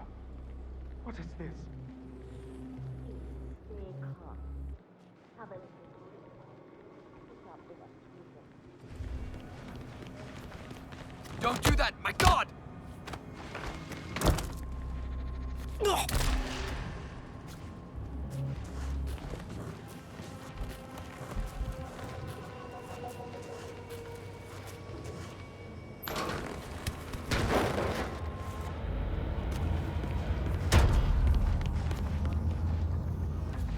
Wait. Adults look like imbeciles. I don't know. Pajamas could look like me.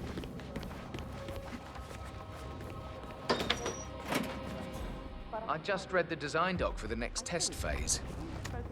Hush really is brilliant. Damage will be significant. Retargeting the motor impulse But control of to course, that memory would also regulation. entail that we've reached the signal strength to get the desired result. Good. Write up your design and I'll get input from Hush. Proud to be a...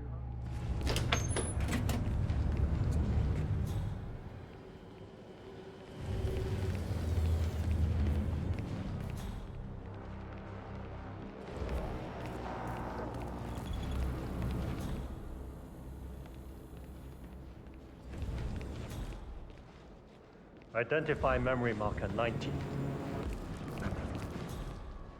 Amplify. Negative memory marker 14. Load suggestion. Motor control. Test prep hate 109 initiated.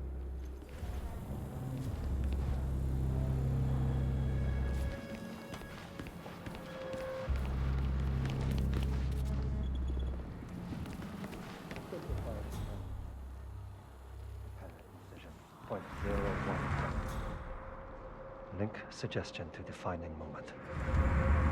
Execute.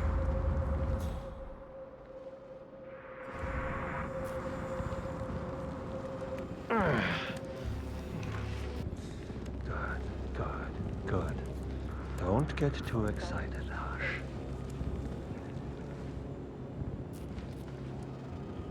That's him. Hush the bastard. Wow. He looks a lot older.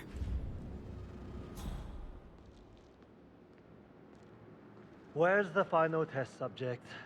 Everything is ready to conclude the motor control phase of my experiment. He's in the bathroom, having second thoughts about signing up. Make him come out. I'm trying. Look, maybe it's good for you to have a bit of a break before you start the final experiment. I don't want to hear it. Get out. My big break just feels wrong. Is that?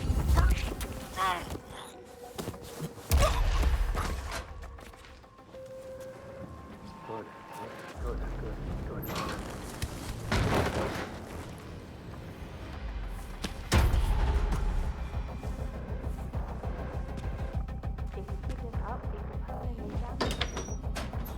I think you need to take a break.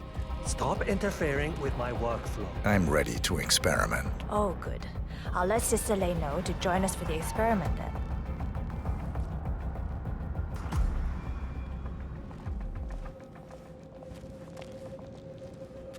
You're done for now. Come on. We'll get started when Sister Lei is here. He's ready for you, Hush. He looks strong. Good. A good specimen to conclude this phase.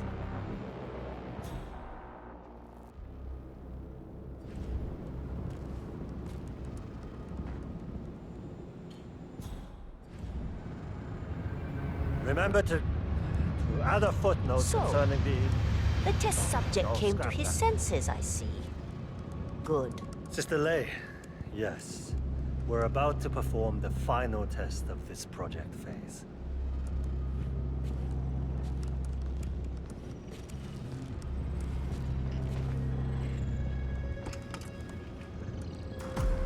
Take a sit. One-on-one with Hush 47. Make him hurt. Ready when you are. Junli, let's start at 100% signal strength. No. I mean, no, there's no need. The subject is clean, cooperative. I was thinking 25% and then adjust if necessary. 60% is minimum. We'll get no motor control below, and I'm not wasting my time. But 60. Log concluding experiment H109 initiated. Run calibration 60%. signal strength 60% confirmed. H109 initiated. Load suggestion, motor control 44.1. Execute.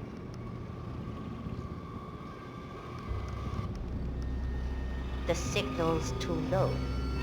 Damn it. The signal's too weak. We'll get nothing like this. Go to 100%. It's not safe. You've been working too hard. With your condition, it can cause you real physical harm. It's safe. You're strong. You can overcome it. 100%. Do it. Log continuing experiment H109. Run calibration 100%. Signal strength 100% confirmed. H109 initiated. Now I'll see you do as I command. Identify impulse string. Load suggestion motor control 44.1. Execute. It's too low. God damn it. Not again. Nothing. He is a strong one. Come on. Do this. Abort! You're going too far. No. He's on the verge to break him. Go higher. It'll kill him. It's already way beyond reasonable intensity. This subject is abnormally resistant. He's no match for Hush. Nothing worth shit ever came to be without pain. I'm calling it quits, Hush. You need rest. Okay. A short break. I'll return with a clear head. God damn that assistant. If they up the signal, it will kill him. Stay here, okay? Don't even think about getting cold feet again, please. I'm here to the end.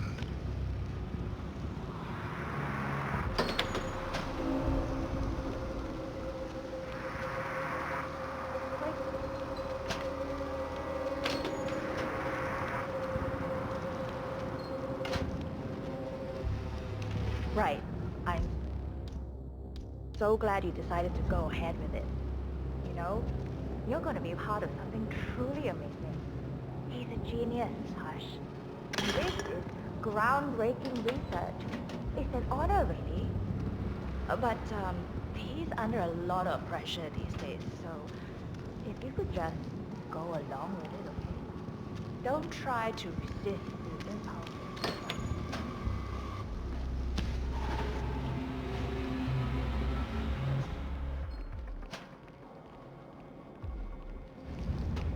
Sir, you are trespassing!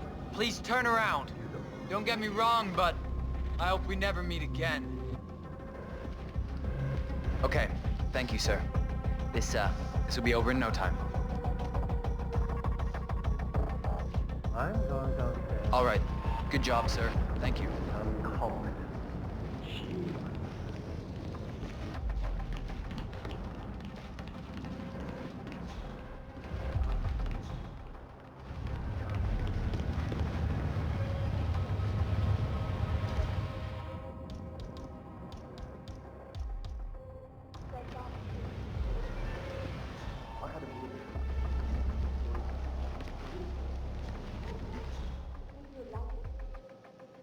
Yeah, it was good.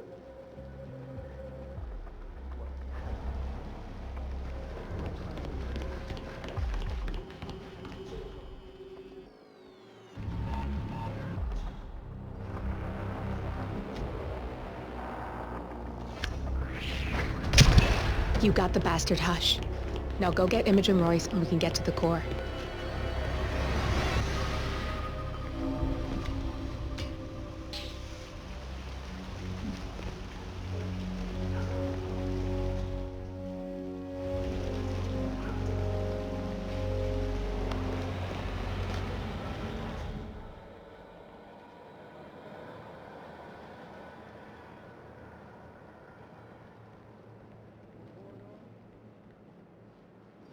Well, I heard he can use his implant to read our mind. When it blinks, that's what he's trying to do. Bruce said that if I see it blinking, it's something dangerous, like an attacking crocodile. It would scare him away. Seven you are. Nothing to read mind.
Hey, if those exercises been doing anything for that shoulder of yours?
you. I'll be your guide on the facility tour. Spare me the pleasantries. I've had an awful flight. 9 hours delayed, luggage lost somewhere along the way, and the airline is trying to avoid their responsibility. I'm hungry and I'm tired, and I want to straighten Looking well everything out tonight, before sir. I move out. Yes, so sorry about your flight. Just let me know when you're ready. Oh, did you bring the P-41 we left for you in the apartment? No, I wasn't informed that I should. Oh, very sorry, Mr. Pritchard. We need you to bring the P-41 to get the tour. It's procedure.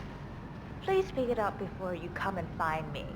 I'll be waiting by the stairs in the back of the restaurant kitchen.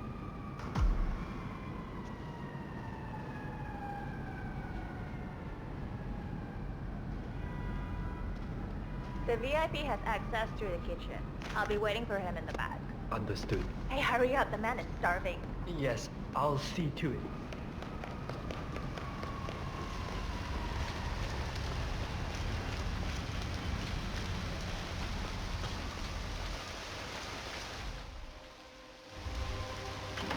I have to tell you, I'm dying to know what the inside of that room's like.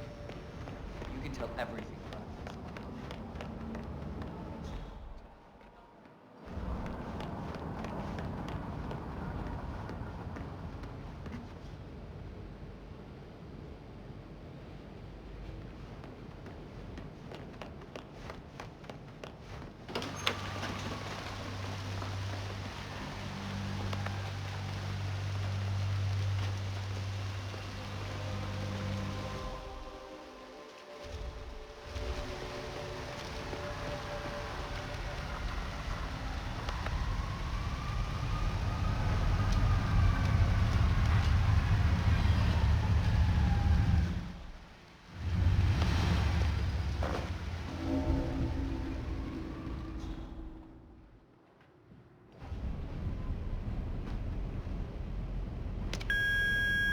Hello, Mr. Pritchard.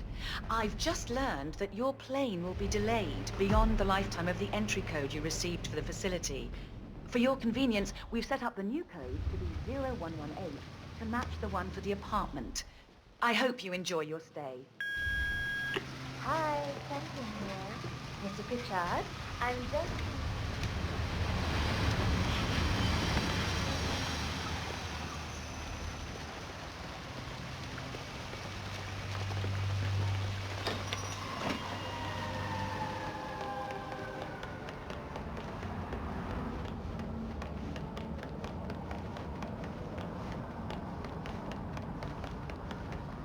Get a chance to look. No one's learning anything about him from that film.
Did you hear anything?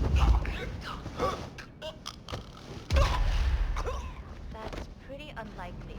The mayor here hasn't changed for as long as I can remember. Like you telling me. Send it back if you don't like it.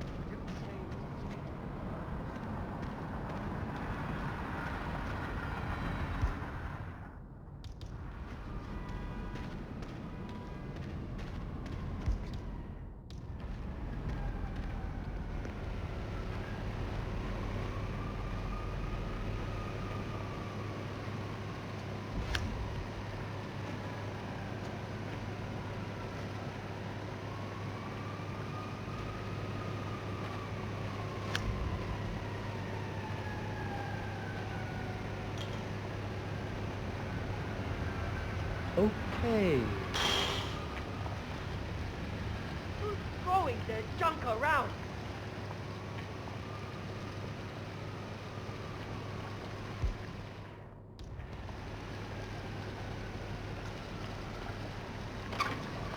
Oh, shit!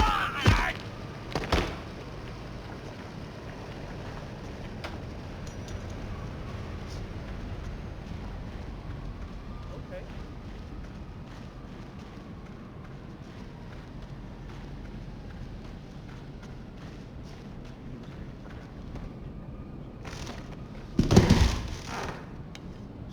I don't think they changed their recipes at this point. There's no reason to start messing with perfection. No, I'm not meeting him at the...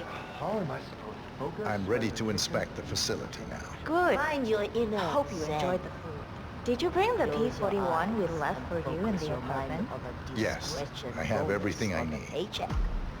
Good. That's what I do. Let's continue the tour. Continue, you may say. We haven't even started the tour yet. But we have. Without you even noticing it, Mr. Pritchard. Invisibility is the best security there is. You see, the restaurant is in fact a front that lets all personnel arrive unseen. Who notices a dumpling cook on his way to work? Dressing the part takes you a long way. ICA guarantees absolute discretion to all clients. We take that promise very seriously, as you will see on all steps of the tour.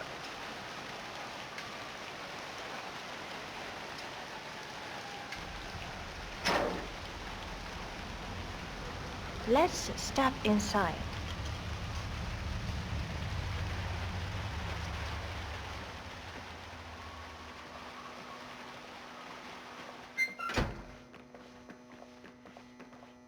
Doesn't look like much, does it? Ms. Chen and visitor, welcome. Please report to security desk for visitor sign-in. Will do. I love the facility AI. It's really looking out for us. And we're in. The inside is a self-contained modular build that can be disassembled and removed in less than 12 hours if we are compromised. No trace we will ever hear. I agree. Leaving no trace behind is the only sensible MO. The outside shell is a building marked for demolition. We've put a hold on it with city planning. A deliberate misplacement of the order. But have people in place to rectify that. At first shift, city construction will move in. Our policy around ICA personnel is that they are a resource, but also a risk. On top of contractual repercussions if breaches occur, we perform detailed vetting on everyone. The first, blunt vetting, is a frisk. We have, of course, never had any employees trying to bring unauthorized weapons inside the facility, but we do consider the step important. I'll need to start the setup of your visitor security clearance here, Mr. Pritchard. Could I please have your P-41? Thanks. I'll get the procedure started. It'll just be a few moments, so feel free to have a look around. I'll meet you on the other side of the frisk. Naturally, you'll have to be frisked like everyone else. No exceptions, Mr. Pritchard.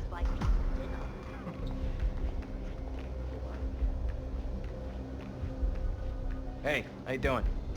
Sir, if you want to come through, I'm gonna have to pat you down. This is just standard procedure. Just a formality. Okay, let's go, sir. Thank you.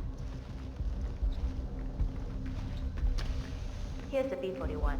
Please start the authentication process for top security clearance and engage the Zero Protocol. VIP. I'll get right on it.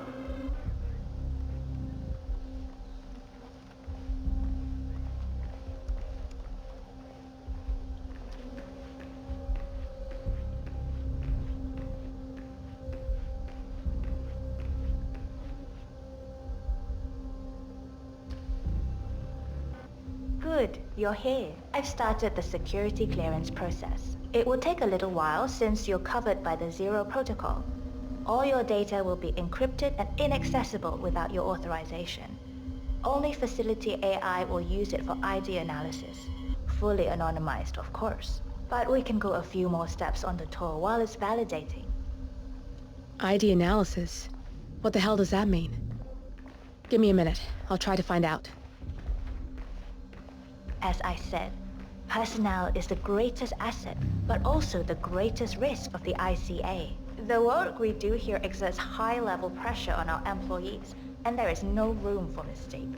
We perform a daily, multi-layered, full-body scan to guarantee that no employee will act erratically because of PTSD or other mental issues, drug use, physical health issues, external pressure, or moral hesitancy. The scan only takes a few seconds. Come on, it's this way inside.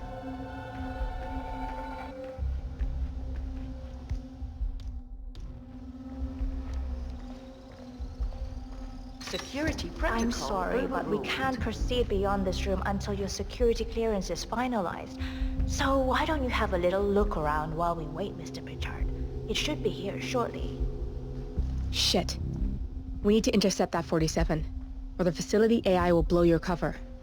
Get me into one of those computers and do it fast. You've got 60 seconds before all hell breaks loose.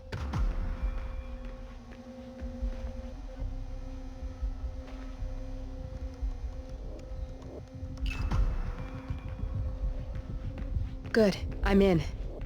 And you're safe. That was a close one. There's no way you're getting through that door 47. It only opens for people with an authentic security clearance. The signal is encrypted. Without a dongle, we can't hack it. Let's step inside. I'm thinking about getting some of those glasses. So, as you see, we are very serious about security. What we protect is, after all, core to all ICA operations.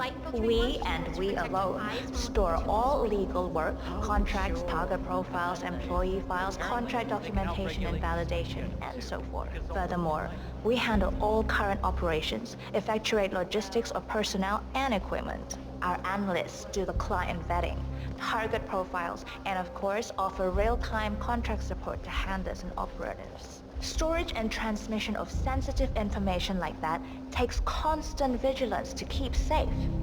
We have a team of engineers solely dedicated to that task, and on top of that, oh good, there she is. Hi, Imogen Royce. I've been looking forward to meeting you. Likewise. That's Imogen Royce. Quite the bitch, apparently. Nothing wrong with her look, though. Edgy.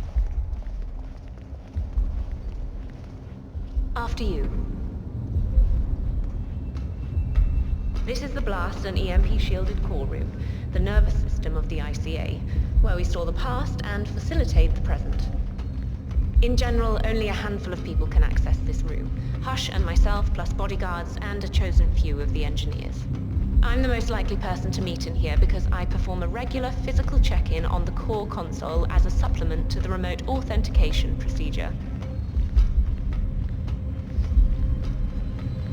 We have a strict routine of daily core maintenance.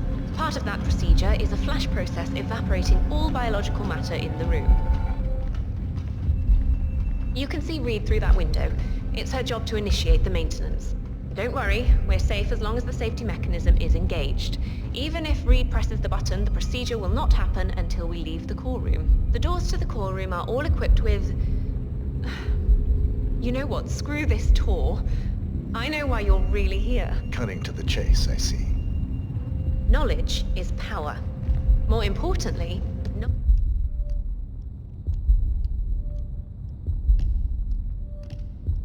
knowledge is opportunity. Let me demonstrate. You have a sixth sense for irregularities, and although Hush's recent behavior has not been reported, it has no doubt brought you here.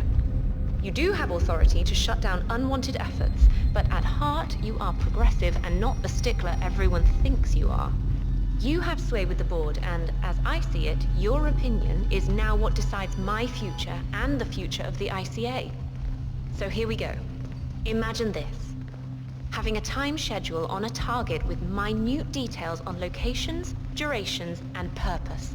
A detailed layout of a target's actions within a defined time frame. That would transform a contract into a surgical dance of precision. No mess, no fuss, low cost. Just how I like it.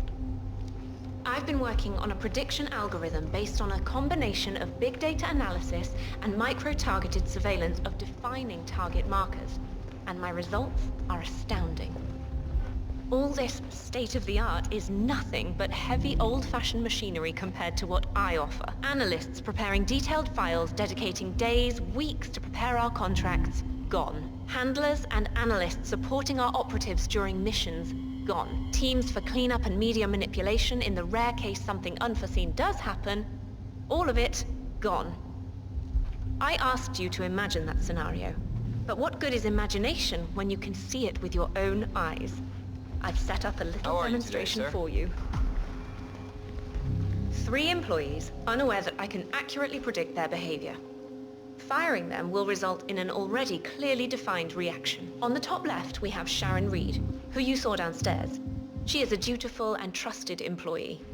If she is to be fired, my algorithm predicts with a certainty of 97.8% that she will finish up her most important tasks before she leaves the building. Specifically, she will press the maintenance button within 11 seconds. Jeremy Bolt, the guard in the lower left,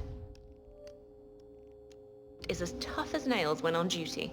But in private, he's a real mummy's boy.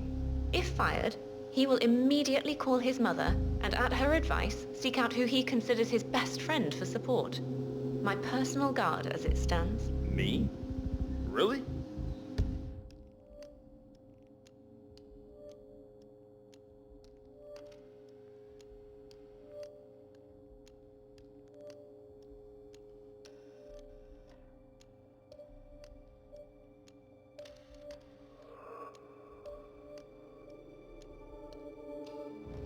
Well, that explains why he's always next to me at lunch. At the top right, you see Alicia Reynolds.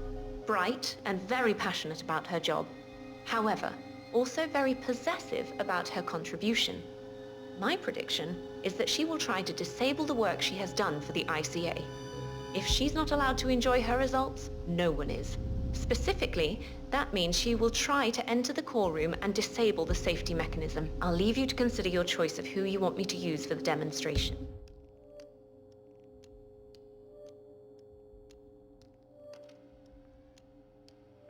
Just let the guard outside the door know when you're ready, and I'll be right back. I will have a closer look. Maybe your project could play a part in the future of the ICA. Just let the guard outside the door know when you're ready, and I'll be right back. Oh, and if you decide to leave the room, a guard will escort you around. Safety protocol. Thought I'd just mention it. She really takes the term God complex to a whole new level. Sitting in there pulling the strings like that. I think you should take her setup and give it a spin, 47. I see potential if you time it right.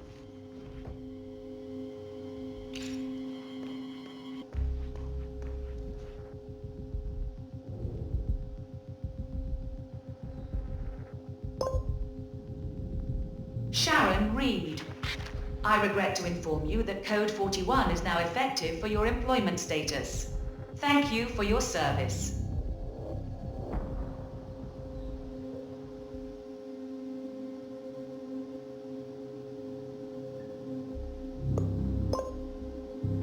Alicia Reynolds. I regret to inform you that Code 41 is now effective for your employment status. Thank you for your service.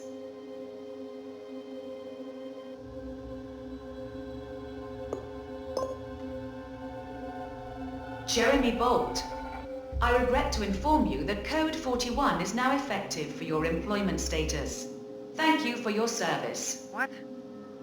That can't be right. Code 41 is confirmed effective for your employment status. Oh, God. This is not good. This is not good.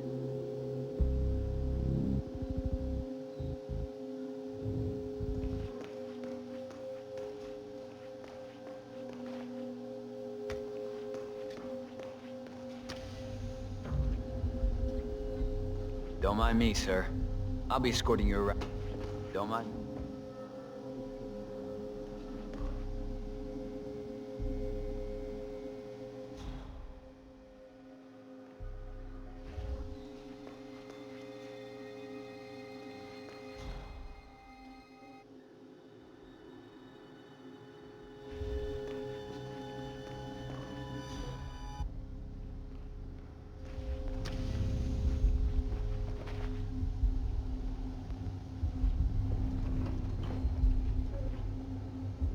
I'm ready to see Royce now. I'll let her know. The VIP's ready to see you?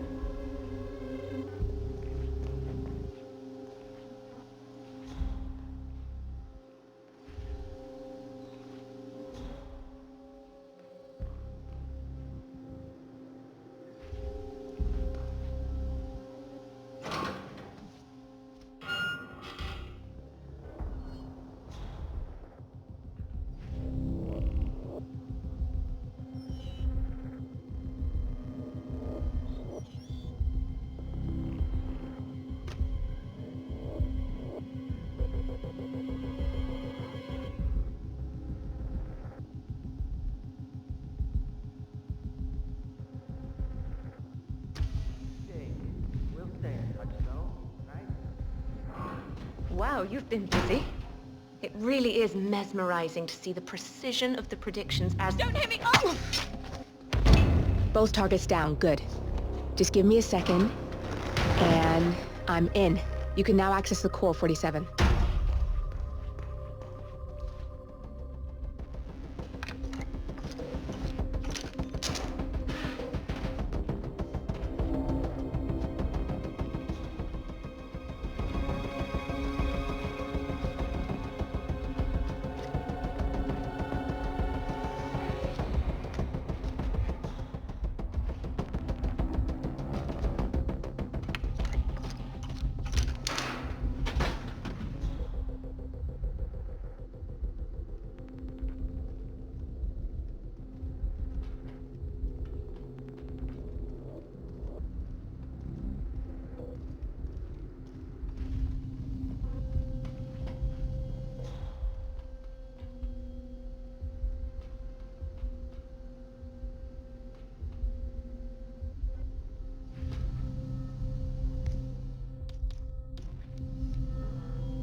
Good, you're alone. I'm sealing the room and dimming the windows 47. No need to worry about intruders.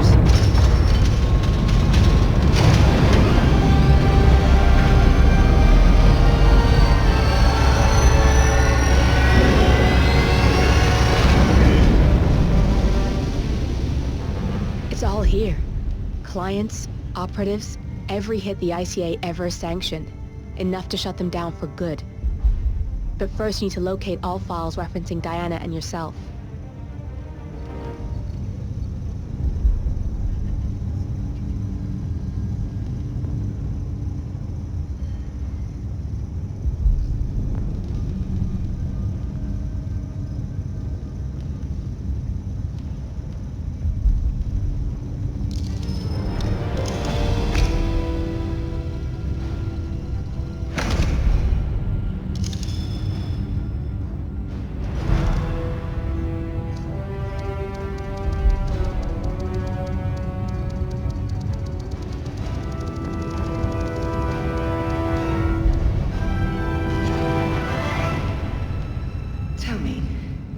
feel like? Taking lives? Random. Disorder. Well, we are here. Basic training starts at 0600 hours. I should leave you to prepare. Perhaps I see possibility where others see limitation. I choose him. The two of you go way back. I didn't realize that you... I don't know. I get why you want to protect her. So, wipe all the data referring to the two of you from their system before we publish the rest.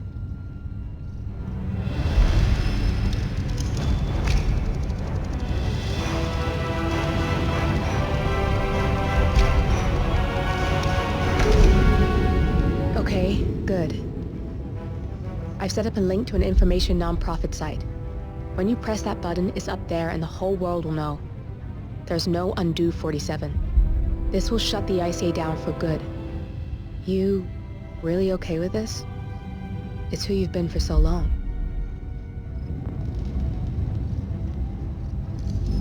Maybe it's time for a change.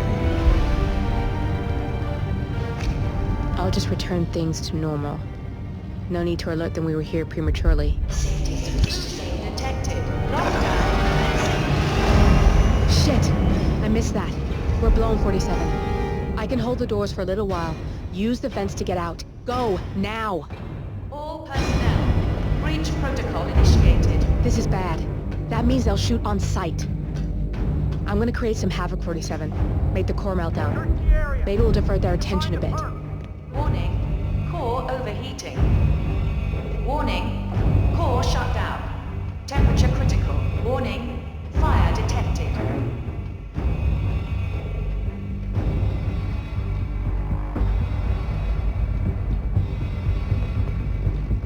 Got nothing on the stairs. Out. All personnel. Breach protocol initiated.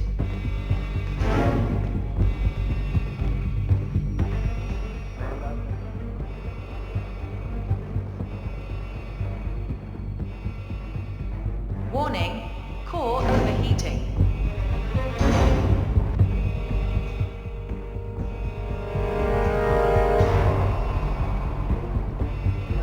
Man, yeah, I'm here now. It's all clear. Over. Warning, fire detected.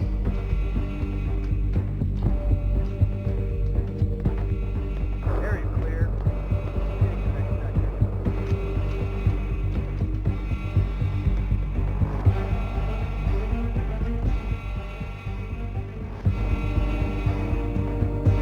All personnel, breach protocol initiated.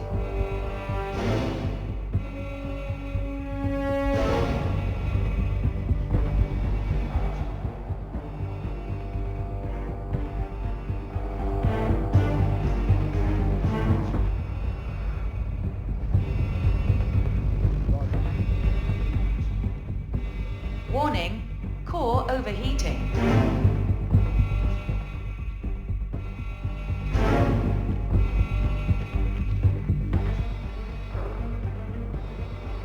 Nothing here, Command.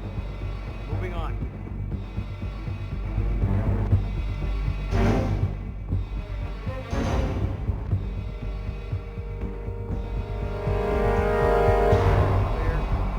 Warning, fire detected.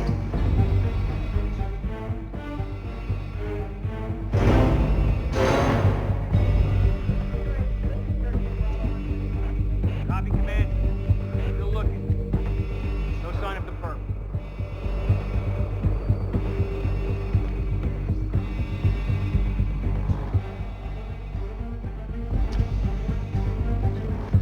Nothing at my position. All personnel, breach protocol initiated.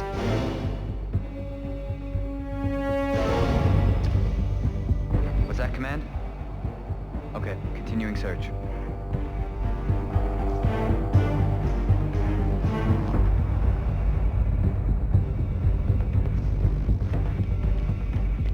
Command, I have nothing to report from my current location. Over.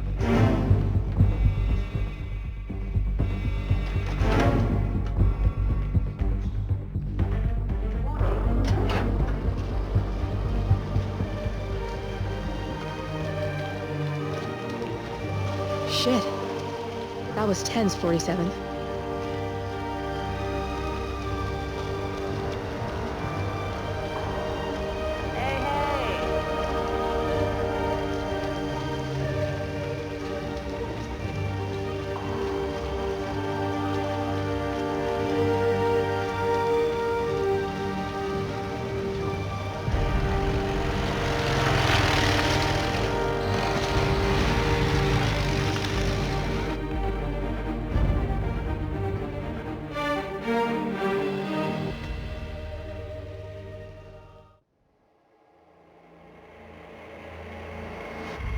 Now to the data leak bombshell causing shockwaves across the world, the so-called ICA files. The disclosure of... You win. So, what happens now? The ball's in your court, Miss Burnwood. I do have other candidates, you know. Most of whom have never tied me to a chair. You've seen the news. That was 47 acting on his own. He is untethered, he is unstoppable, and he cannot be bargained with. He will find you, Mr. Edwards, and I'm the only chance you've got. I'm listening. 47 has one weakness. Me.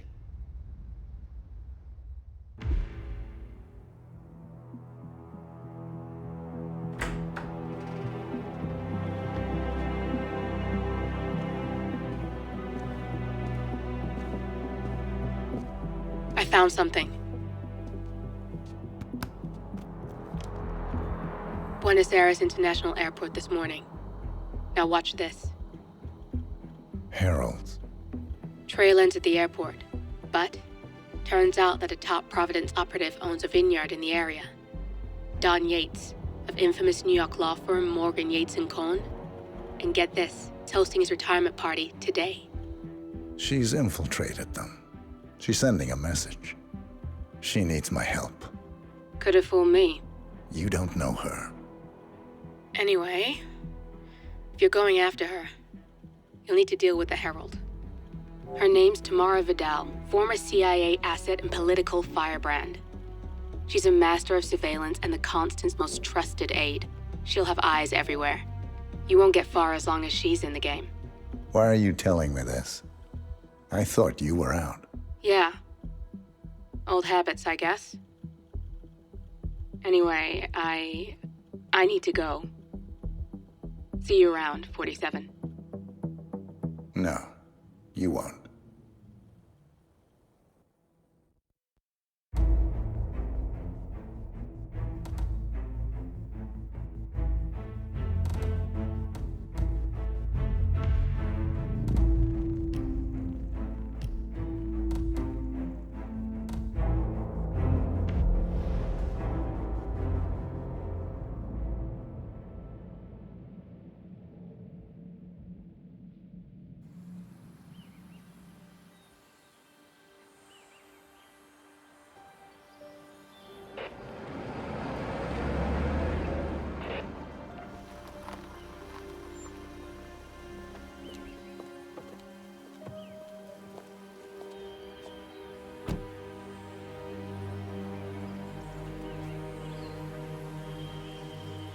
Because you're not an idiot.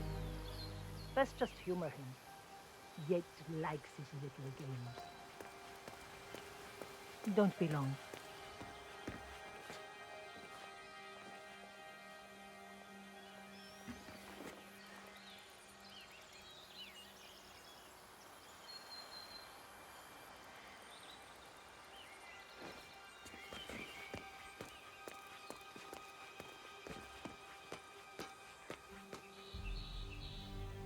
You got my message. You'd never get caught on camera. Not unless you wanted to be seen. So what's the play? You're not the only one who's been busy, 47. I'm this close to becoming the next Constant.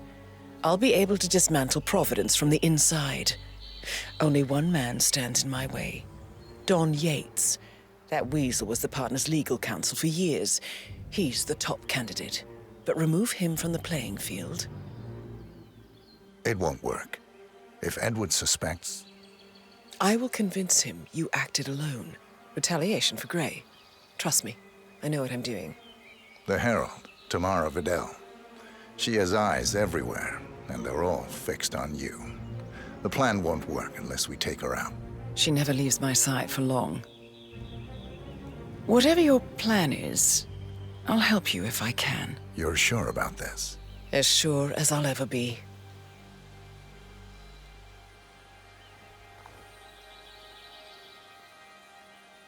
Here, I got you an invitation, just like old times. Come find me when it's done. Good luck, 47.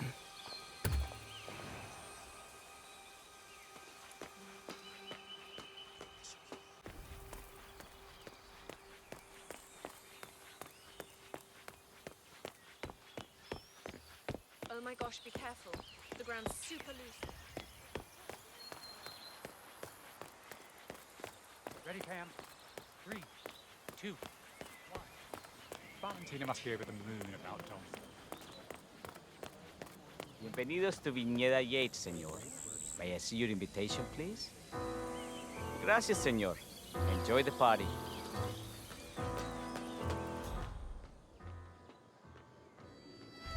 Evening, senor.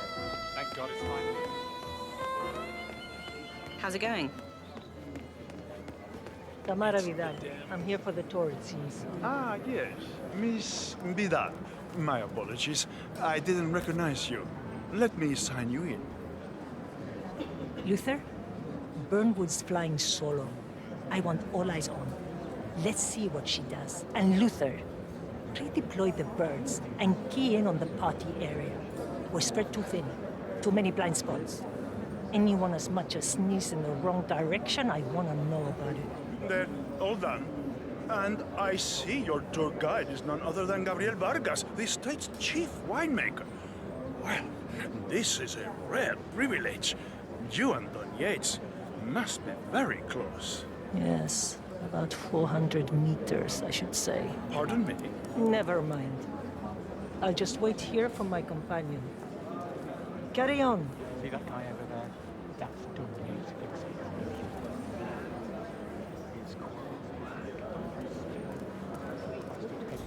Hey, how you doing? Beast. I know the stories. Started out in narcotics, got fired for misconduct. Corvo, got a message from the boss. Duty calls. Let me guess, the Burnwood woman. That's right. Yates has arranged for the chief winemaker to take Burnwood and Tamara Vidal on a grand tour of the estate. Wants you to tag along. Not for my sparkling personality. This Burnwood woman sure has his panties in a twist. Wonder what the deal is. Yates' business is his business.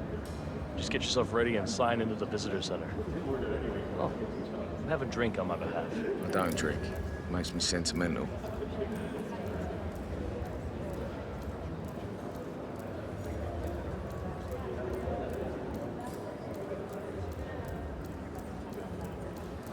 Mr. Yates. Yeah, I got your message. You mind telling me what I'm... Okay. Nothing Yeah. quite spoils a party like your guests' In inexplicably fact, a couple of spots dead. come to mind. On the tour or after.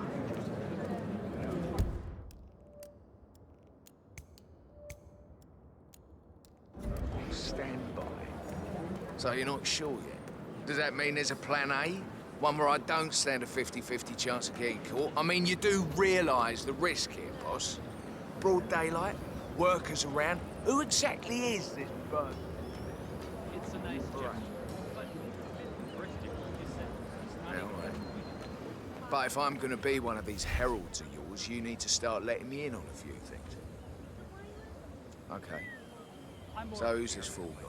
But if Yates wants to bring the Herald closer together Thank you. play the modern boss, No problem. I just never framed an urban legend before. Very post-truth. Yeah, I like it.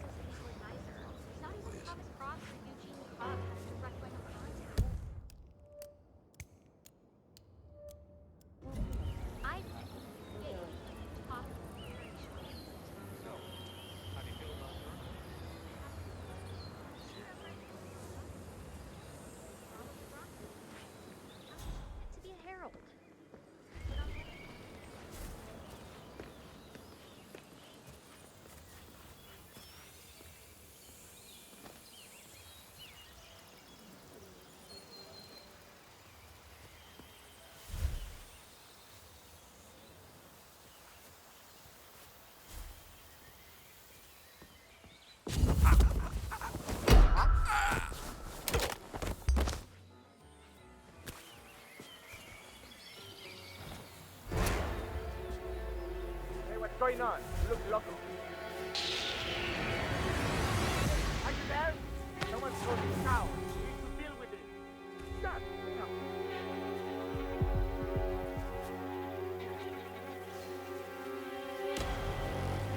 Stay down. Stay up.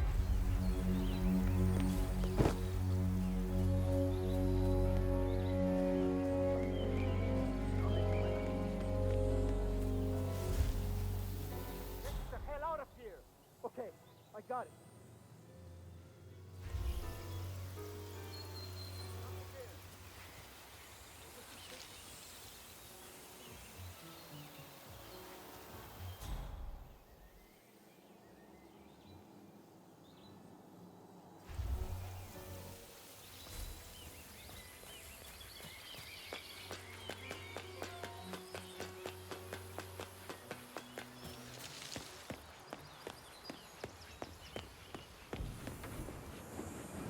Not just a puddle either. We're talking knee-deep. The whole place looked like a horror flick. Of course, Yates came down, told them who was in charge of the tanks a new one. You'd think there was some kind of fail-safe mechanism or early warning system in place. Yeah, you would, but you'd be wrong. If the pumps malfunction, the tanks overflow. That pretty much sums it up. So, pay attention to that pump flow. Unless you're in the market for an extra orifice. Lightning never strikes twice. We'll be fine.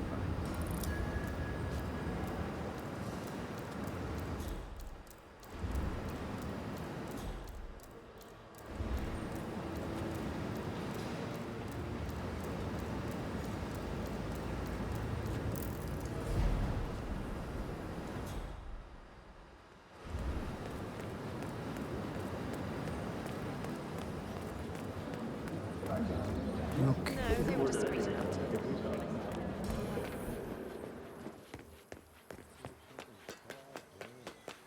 You ask me, the Constant must have lost his mind. Those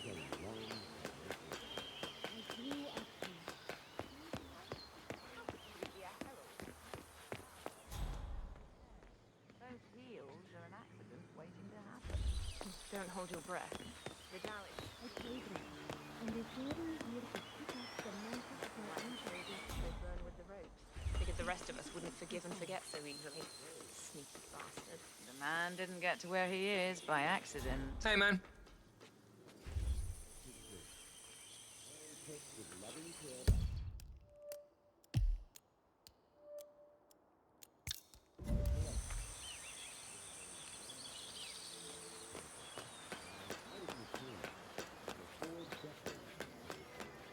Greetings, sir.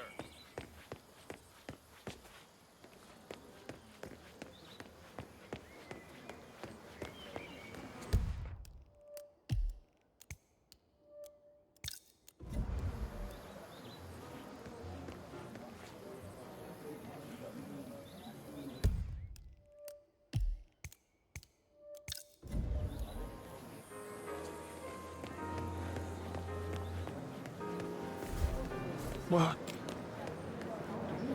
Hello there, and welcome to the Yates Winery. Corvo Black.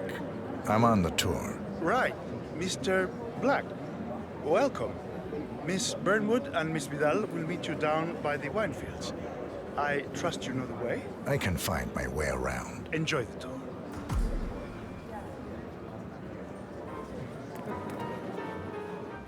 One of the most gifted surveillance.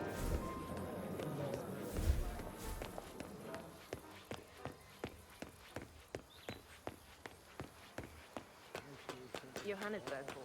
And from that smirk of yours, I take it Ether is in?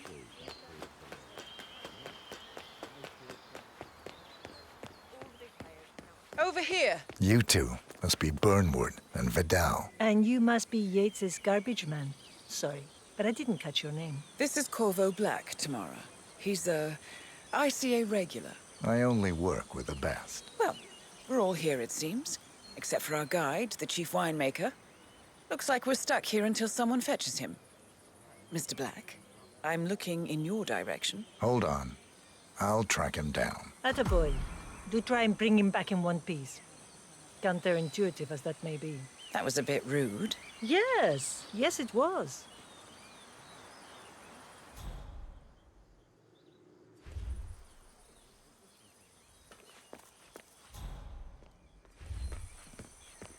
so deceptively simple.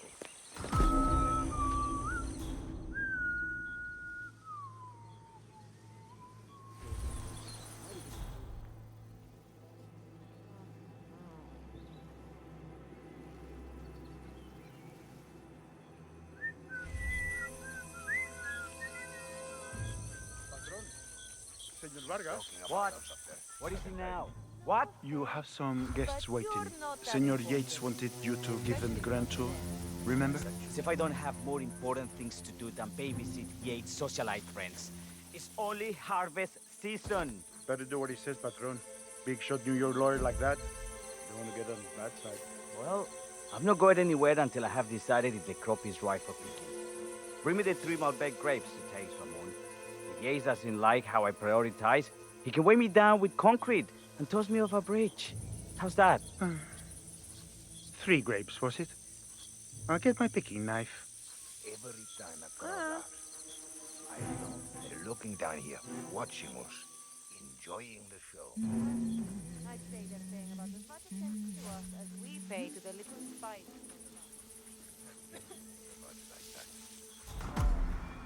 Come on. I left it right here. Seriously, who takes another man's picking knife? It's gonna...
Honey, I'm so sorry. I just... I had too many drinks, and all of a sudden I just woke up. Here I was in a hotel room with someone I didn't do anything to her. Not that I know, but I didn't.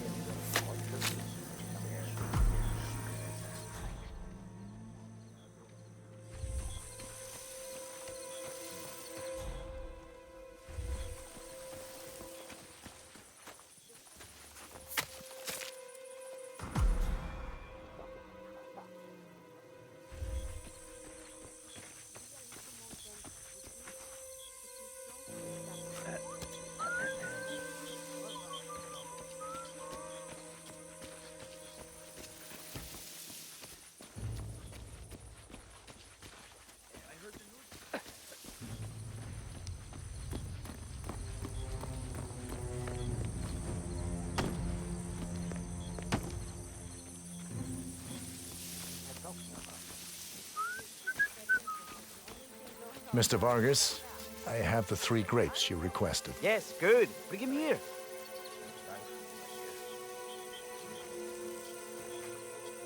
Now, let's see.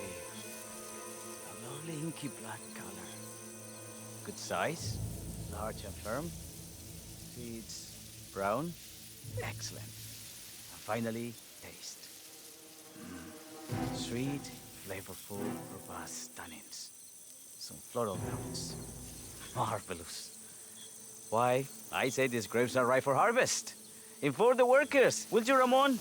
I have a tour to conduct. Will do.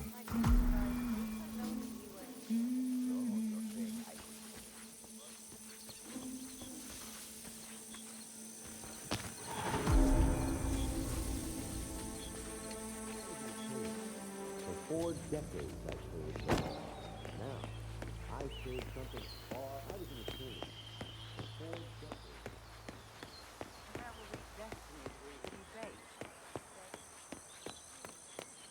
Ah, my fellow wine lovers. Hey there. Hello. Welcome to Viñeda Yates. I do apologize for the delay, but the Malbec grape is a demanding mistress. So, I am Gabriel Vargas, Chief Winemaker, and I will be your tour guide. Any questions before we start? Yes, but you're not going to like them. We're good. Lead the way, Senor Vargas. Wonderful. Follow me. These are busy times. In fact, we're just about to harvest this year's crop. Great expectations. So, how do you like Argentina? Like everywhere else. Full of Americans. First stop on the tour is the production floor, where our prize-winning Malbec grapes are processed. We insist on steaming every grape by hand.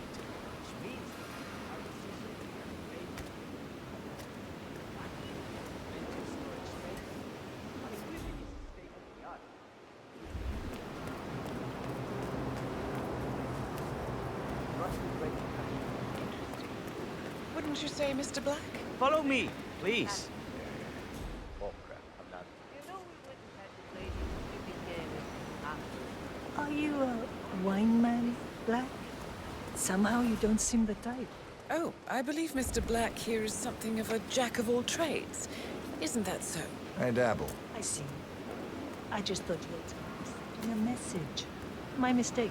So, have any of you been to our tour? Only on business. Next on our tour is the fermentation atrium, where the wine goes through its primary stage of fermentation. In these big open tanks, yeast converts the sugars in the wine to alcohol, in a process that lasts between 5 and 15 days. This is also where we squeeze the must into a fine juice using our grape presser before the longer secondary stage of fermentation. Fascinating. Now, before we move on, do any of you have questions? How about you, Mr. Black? You look like you have something on your mind. I have a question. It's... perhaps we can take a closer look. Certainly. Lead the way.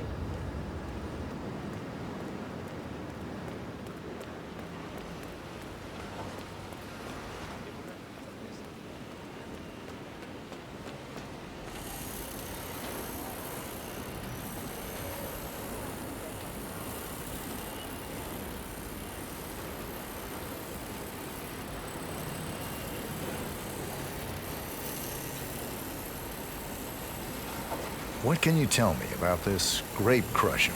Well, as the name implies, it crushes the steamed grapes into a thick pulp or must by a powerful rotating cylinder. She is one of the most important appliances in our production pipeline. Have you had any workplace accidents? What? Fall into the vat and get crushed to a pulp? You'd have to be a bona fide idiot. Waste of space if you ask me. Yes, well, fortunately, we have had none of that. So if there's no further questions? No way.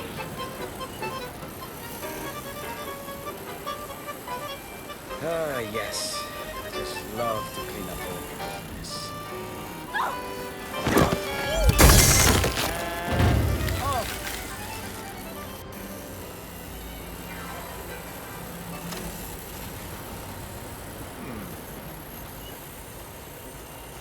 What happened to your colleague? Urgent call. Something about work. I don't think she'll be coming back. Oh, well. I'm sure she can find her way out. Let's proceed. Excelente. So let's continue to the barrel room. If you'll follow me.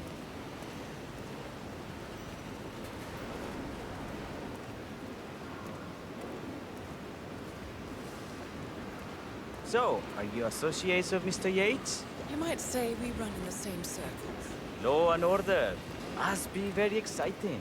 It's about 99% preparation.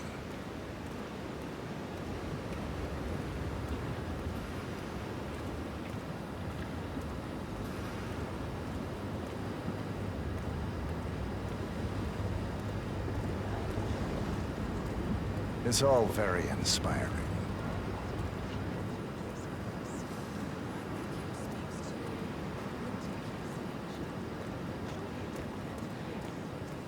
I have been told recently to think about the future.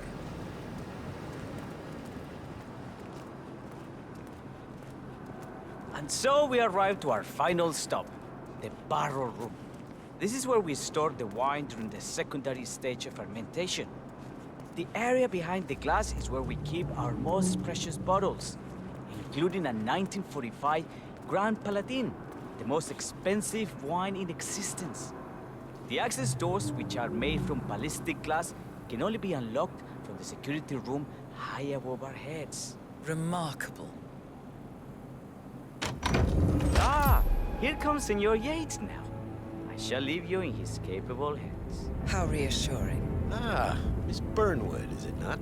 Don Yates, pleased to meet you. You come very highly recommended. As Chief of the Heralds, let me be the first to say welcome aboard. Why, thank you, Mr. Yates. Rest assured that I will be following your every lead very closely. Say, that reminds me. We're about to have a little Herald get-together up at the house. Just a modest toast to celebrate my forthcoming inauguration as Constant. You are, of course, most welcome to join us. I believe you shall make a fine Herald once the training wheels are off. I wouldn't miss it for the world. Capital. Right this way, into the lion's den. Why don't you take a break, Corvo? We're done here for now, I think. Oh, but don't go too far. I may still need your services later. I'll be closer than you think. Oh, almost forgot. Cortazar, please nip down to the wine cellar and tell Mr. Flowers, the sommelier, to prep the 1945 Grand Paladin and bring it up to the house for our special occasion. Got it, Chief.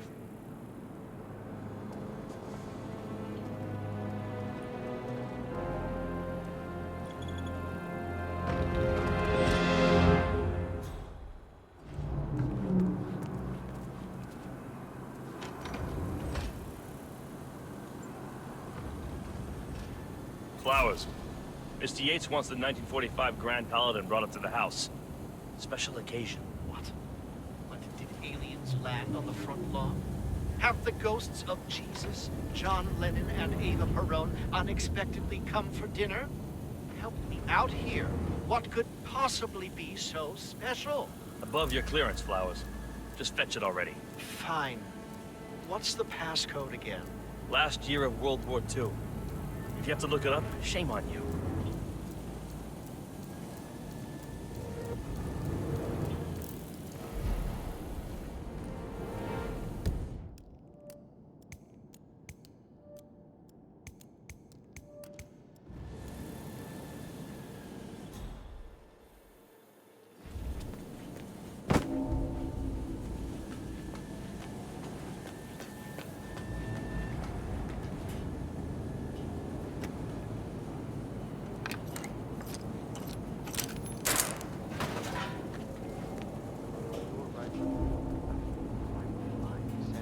It's just the 1945 Grand Paladin. It is perfection, irreplaceable. You don't drink the 1945 Grand Paladin any more than you would write a shopping list on the Mona Lisa. Men like Don Yates know the price of everything, but the value of nothing. I am sorry, Patron. Say, what if we exchange the labels? Served him a different. Say what?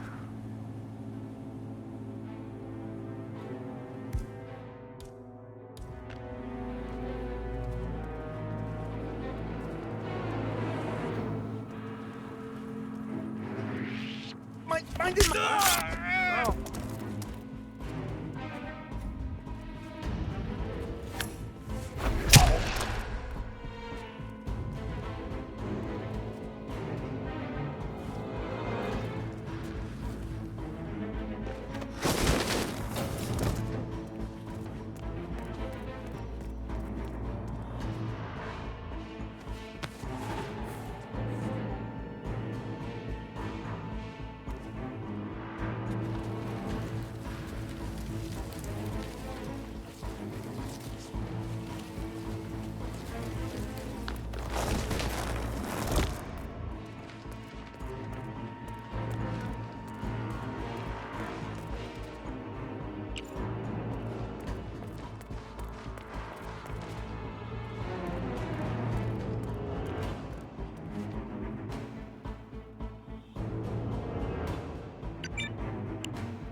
Hey, Flowers!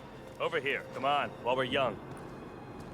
Sir, I present to you the 1945 Grand Paladin. Huh. Somehow I thought it'd be bigger. Come on, Flowers. Guests are waiting.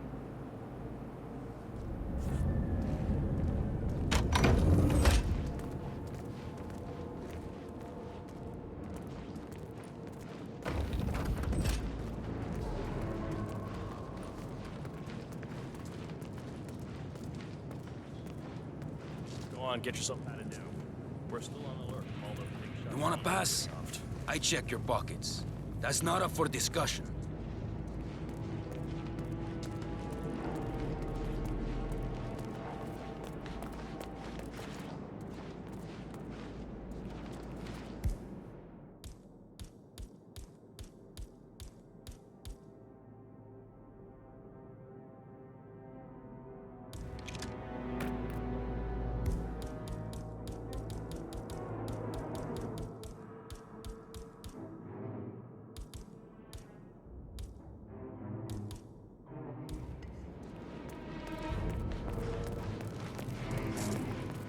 Looking good, looking good. You sure you don't got something on you? Nothing gets past me, you better tell me. Okay. You are good to go.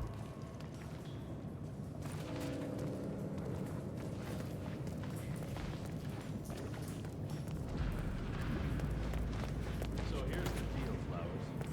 Boss is having a powwow.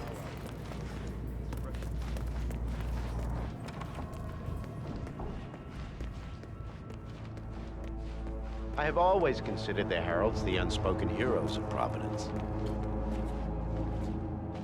Ah, ladies and gentlemen, Mr. Flowers, our resident sommelier. I believe he has brought us something quite special. Perhaps you will educate us, Mr. Flowers. This is the 1945 Grand Paladin, one of only 5 bottles in existence.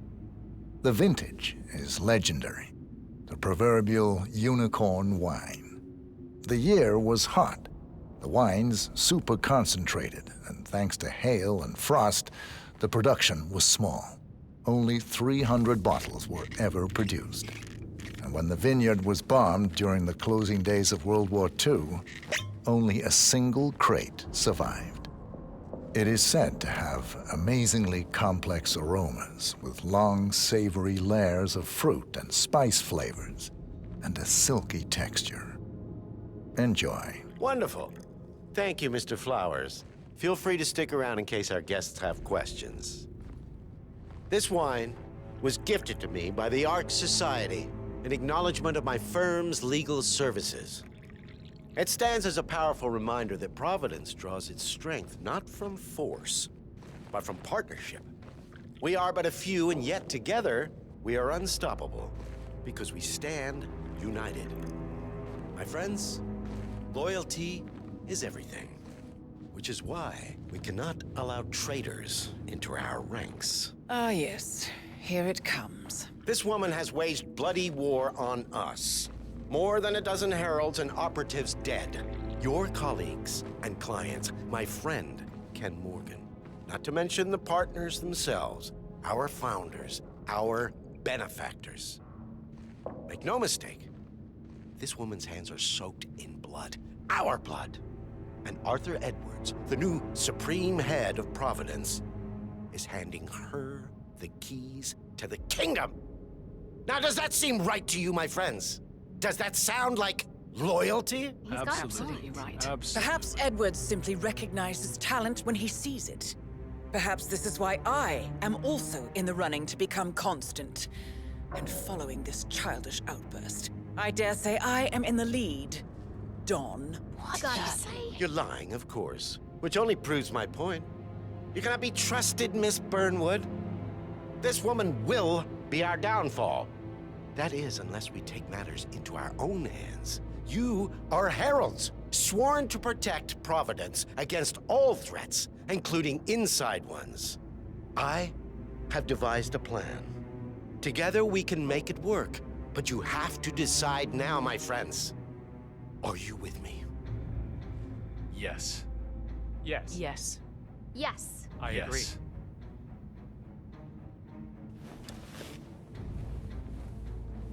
Escort Miss Burnwood to my office. I'll join you shortly. Right. Move it. Let's go. I'm warning you, Yates. This will not go your way.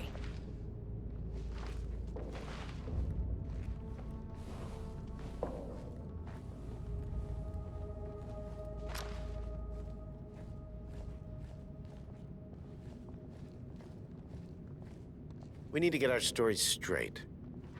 Diana Burnwood died today by the hand of her rogue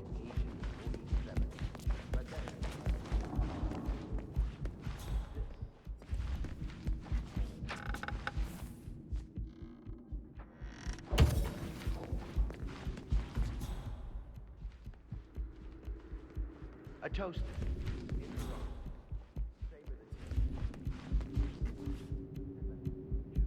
We are in this.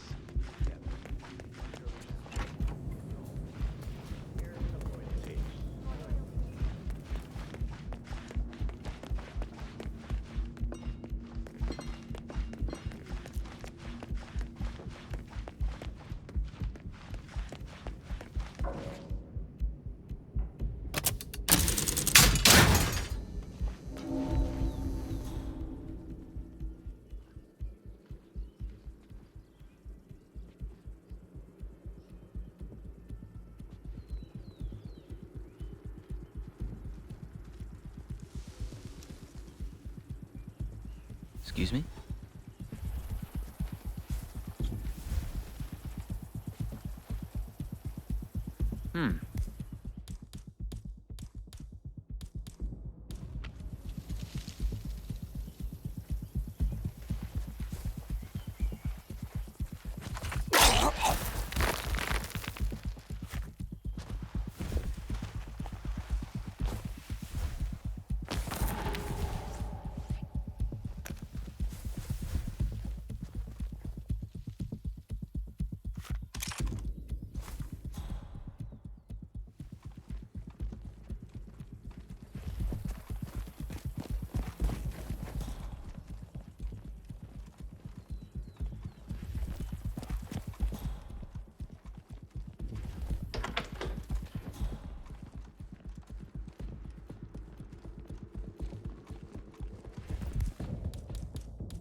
Took you long enough.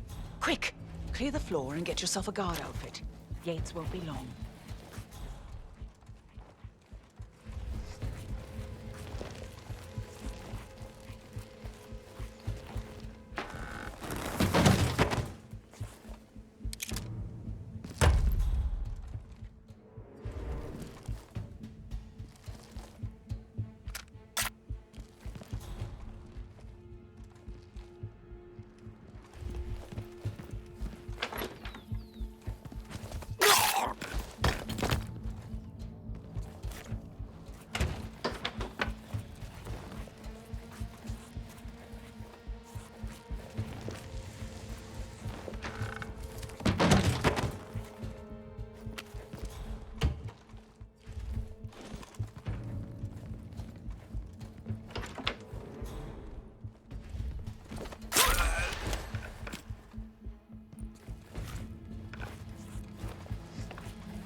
Good. I was beginning to worry. Were you? No. Listen up, 47.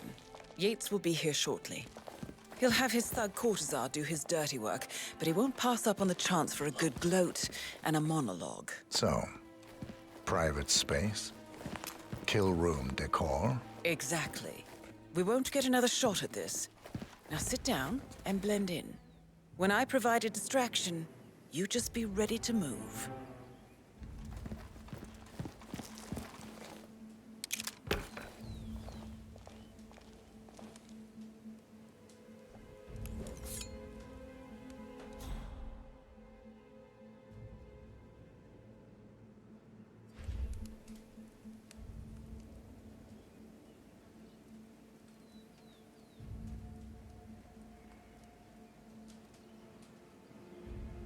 Corvo, pick up your damn phone. Plan B is a go. I repeat, Plan B is a go. Start prepping the crime scene like we discussed. Remote, staged accident. Cortazar will bring the package. Get it done.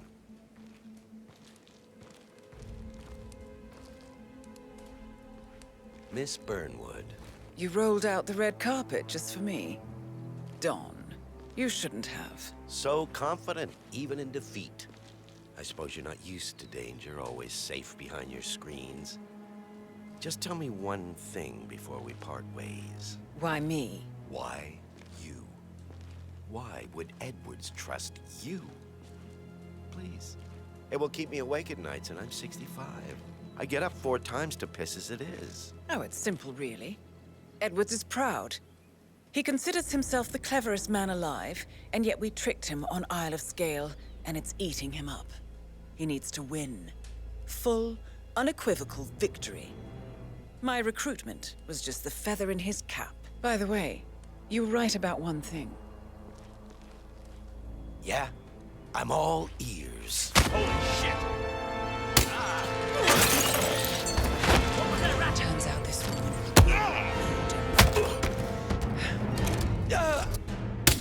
What are you, asshole? Don't just stand there! Shoot her! If it's any consolation, your instincts were dead on. I will be constant.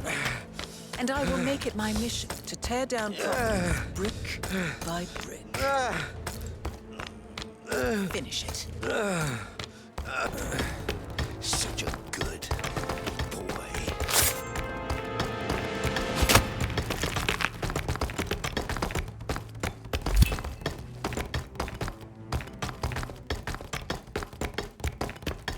Well done, 47. Better get rid of the body. Won't be long before they come looking. When you're done, meet me on the dance floor. Oh, and dress appropriately.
Kronstadt.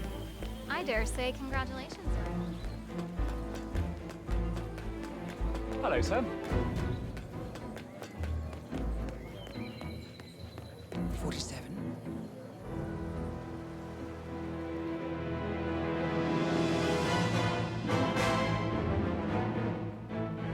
It's done. Now what? Now, we strike at the heart. Edwards. You know how to find him, don't you? Why, Edwards finds you, 47. He is untraceable, and he never lets you forget it. He is cocky, and that will be his downfall. What's the plan? Too many eyes. Meet me at the Olive Grove at sunset. One last tango, 47.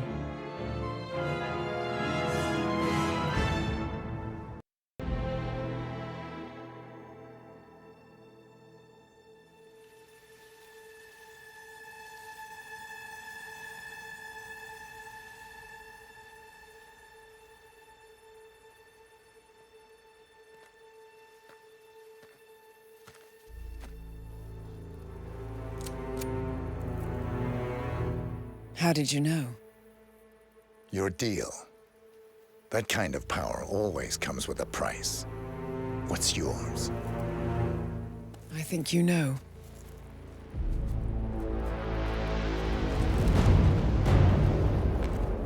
I am sorry. This is a necessary evil.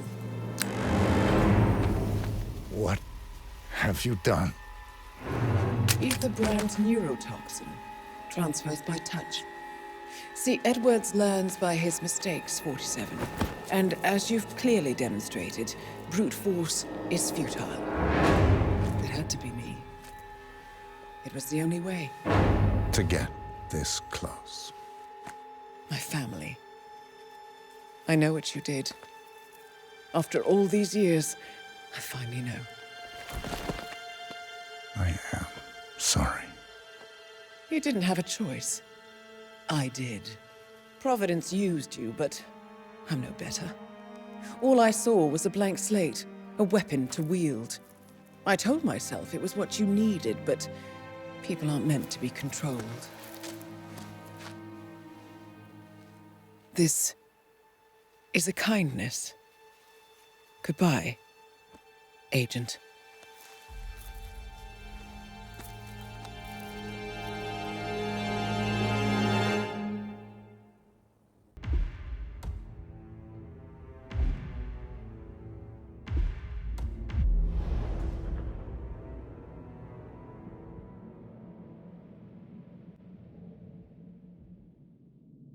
Are you still here?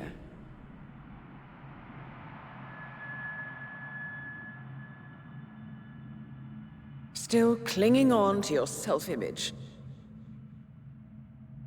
Agent 47, the apex predator.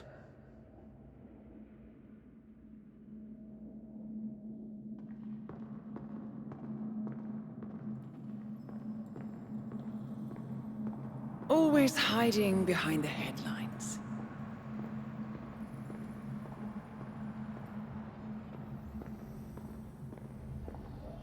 Was perfection its own justification? Or a willful distraction?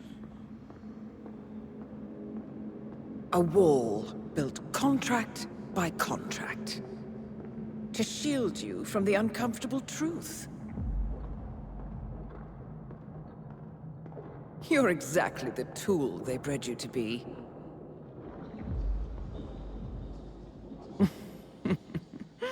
Quite a piece of work you are. How could you possibly function on your own? You never even had a name. Until I gave you one.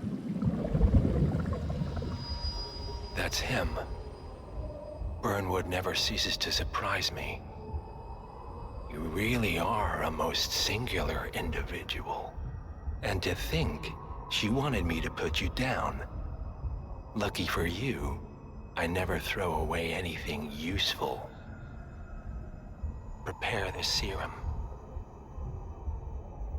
Forgetting's not so bad. You've done it before. What's he doing? Is he still looking at us? I'm afraid so. Poor Sap just won't accept his days are done. Perhaps I should take him out to the woods and set him free. Oh, it's a classic. He was a loyal tool. But everything goes the way of the horse and cart eventually. I couldn't agree more. Are you done? The toxins are playing into your fears. Don't let them. Come on. Gotta get your head straight.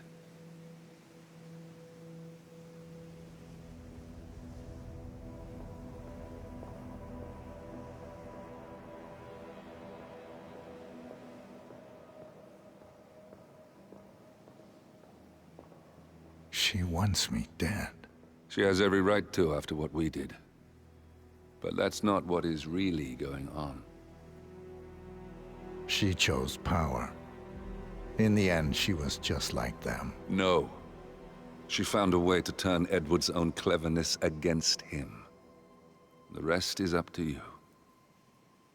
I don't know how. You do know. Diana! Coming! Once you dispose of Edwards, I will dismantle Providence from the top down. It will finally be over. All you have to do is embrace the past.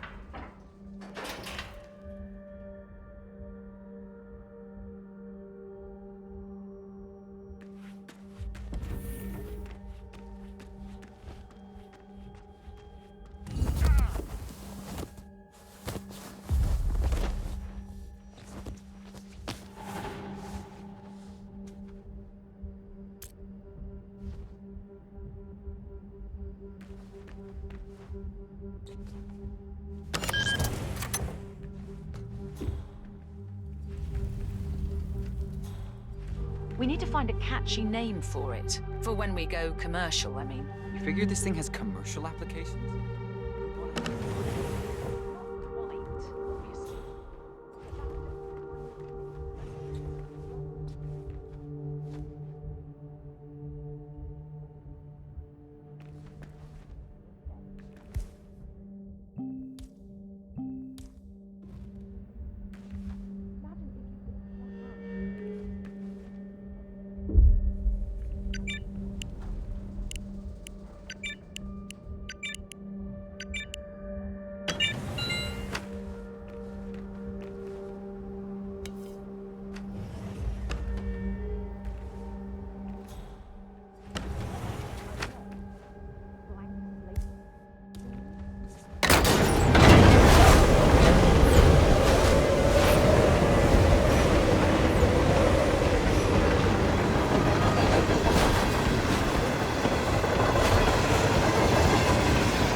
The Ether Corporation bought this train for sample backup storage.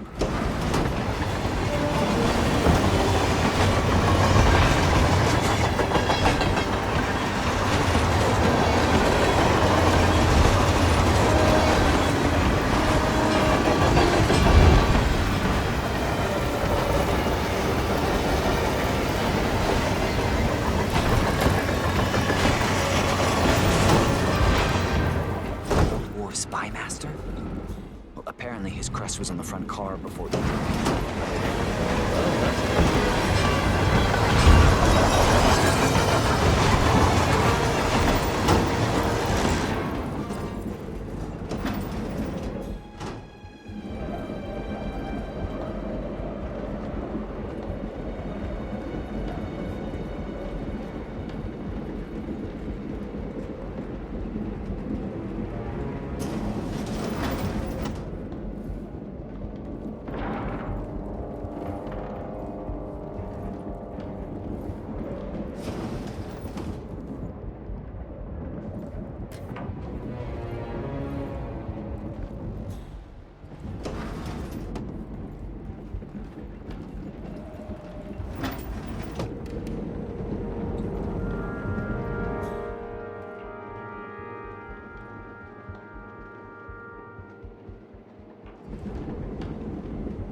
Where are we supposed to be exactly?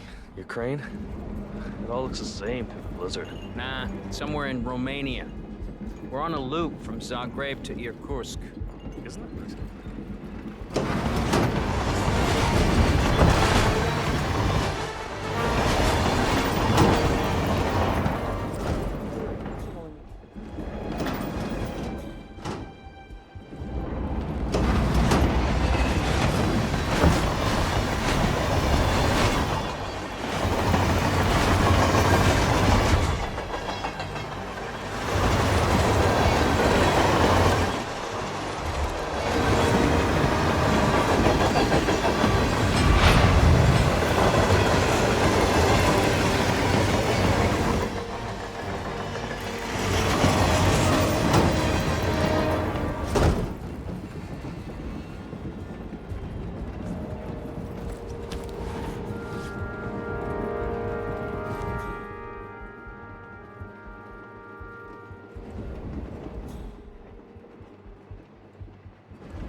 Why are you sneaking around like that?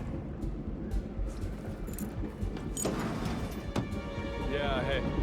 Oh, can you grab me a soda or something from the fridge? Just whenever you're heading back this way.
Hey, GI. Psych! I'm gonna take you out!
don't suppose there's any point calling for help? No. Seems I brought this on myself. Well played, Miss Burnwood. Do you really think she'll be able to resist all that power? This is not how people work. She rejects the power, not the responsibility. A noble idea. But please join me in the real world. I trust you already know what this is. Why not simply take it? Embrace who you were always meant to be. No, never again. Well, I had to try. Go on then. Do your thing. At least I die knowing who I am.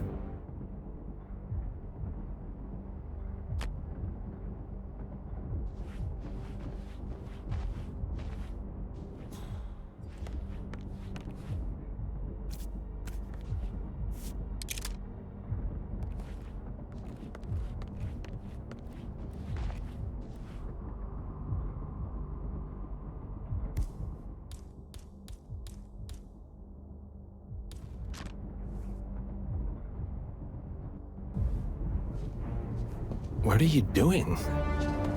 No! No! This is what it means to lose everything. You're making a mistake. It's mine to make.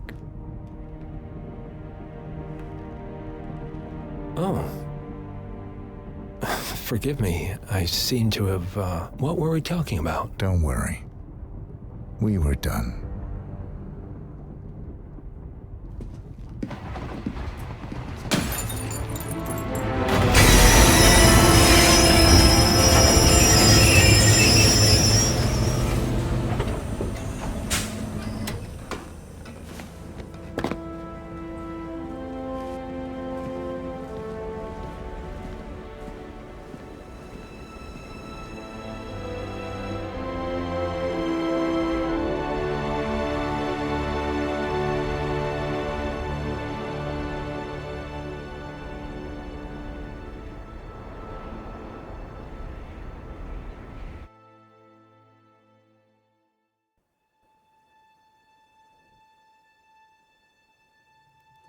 The string of resignations at the top level of international finance continues as Milton Fitzpatrick CEO Alexander Fannin joins the president of Hamson Oil, Quantum Leap founder Tim Quinn, and a bunch of others step down.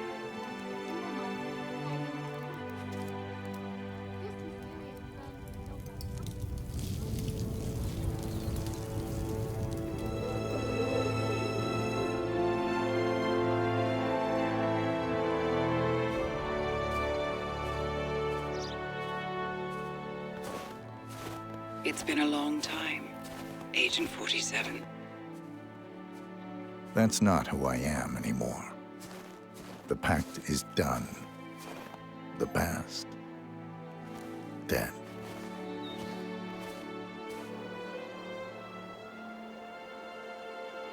And yet, here you are.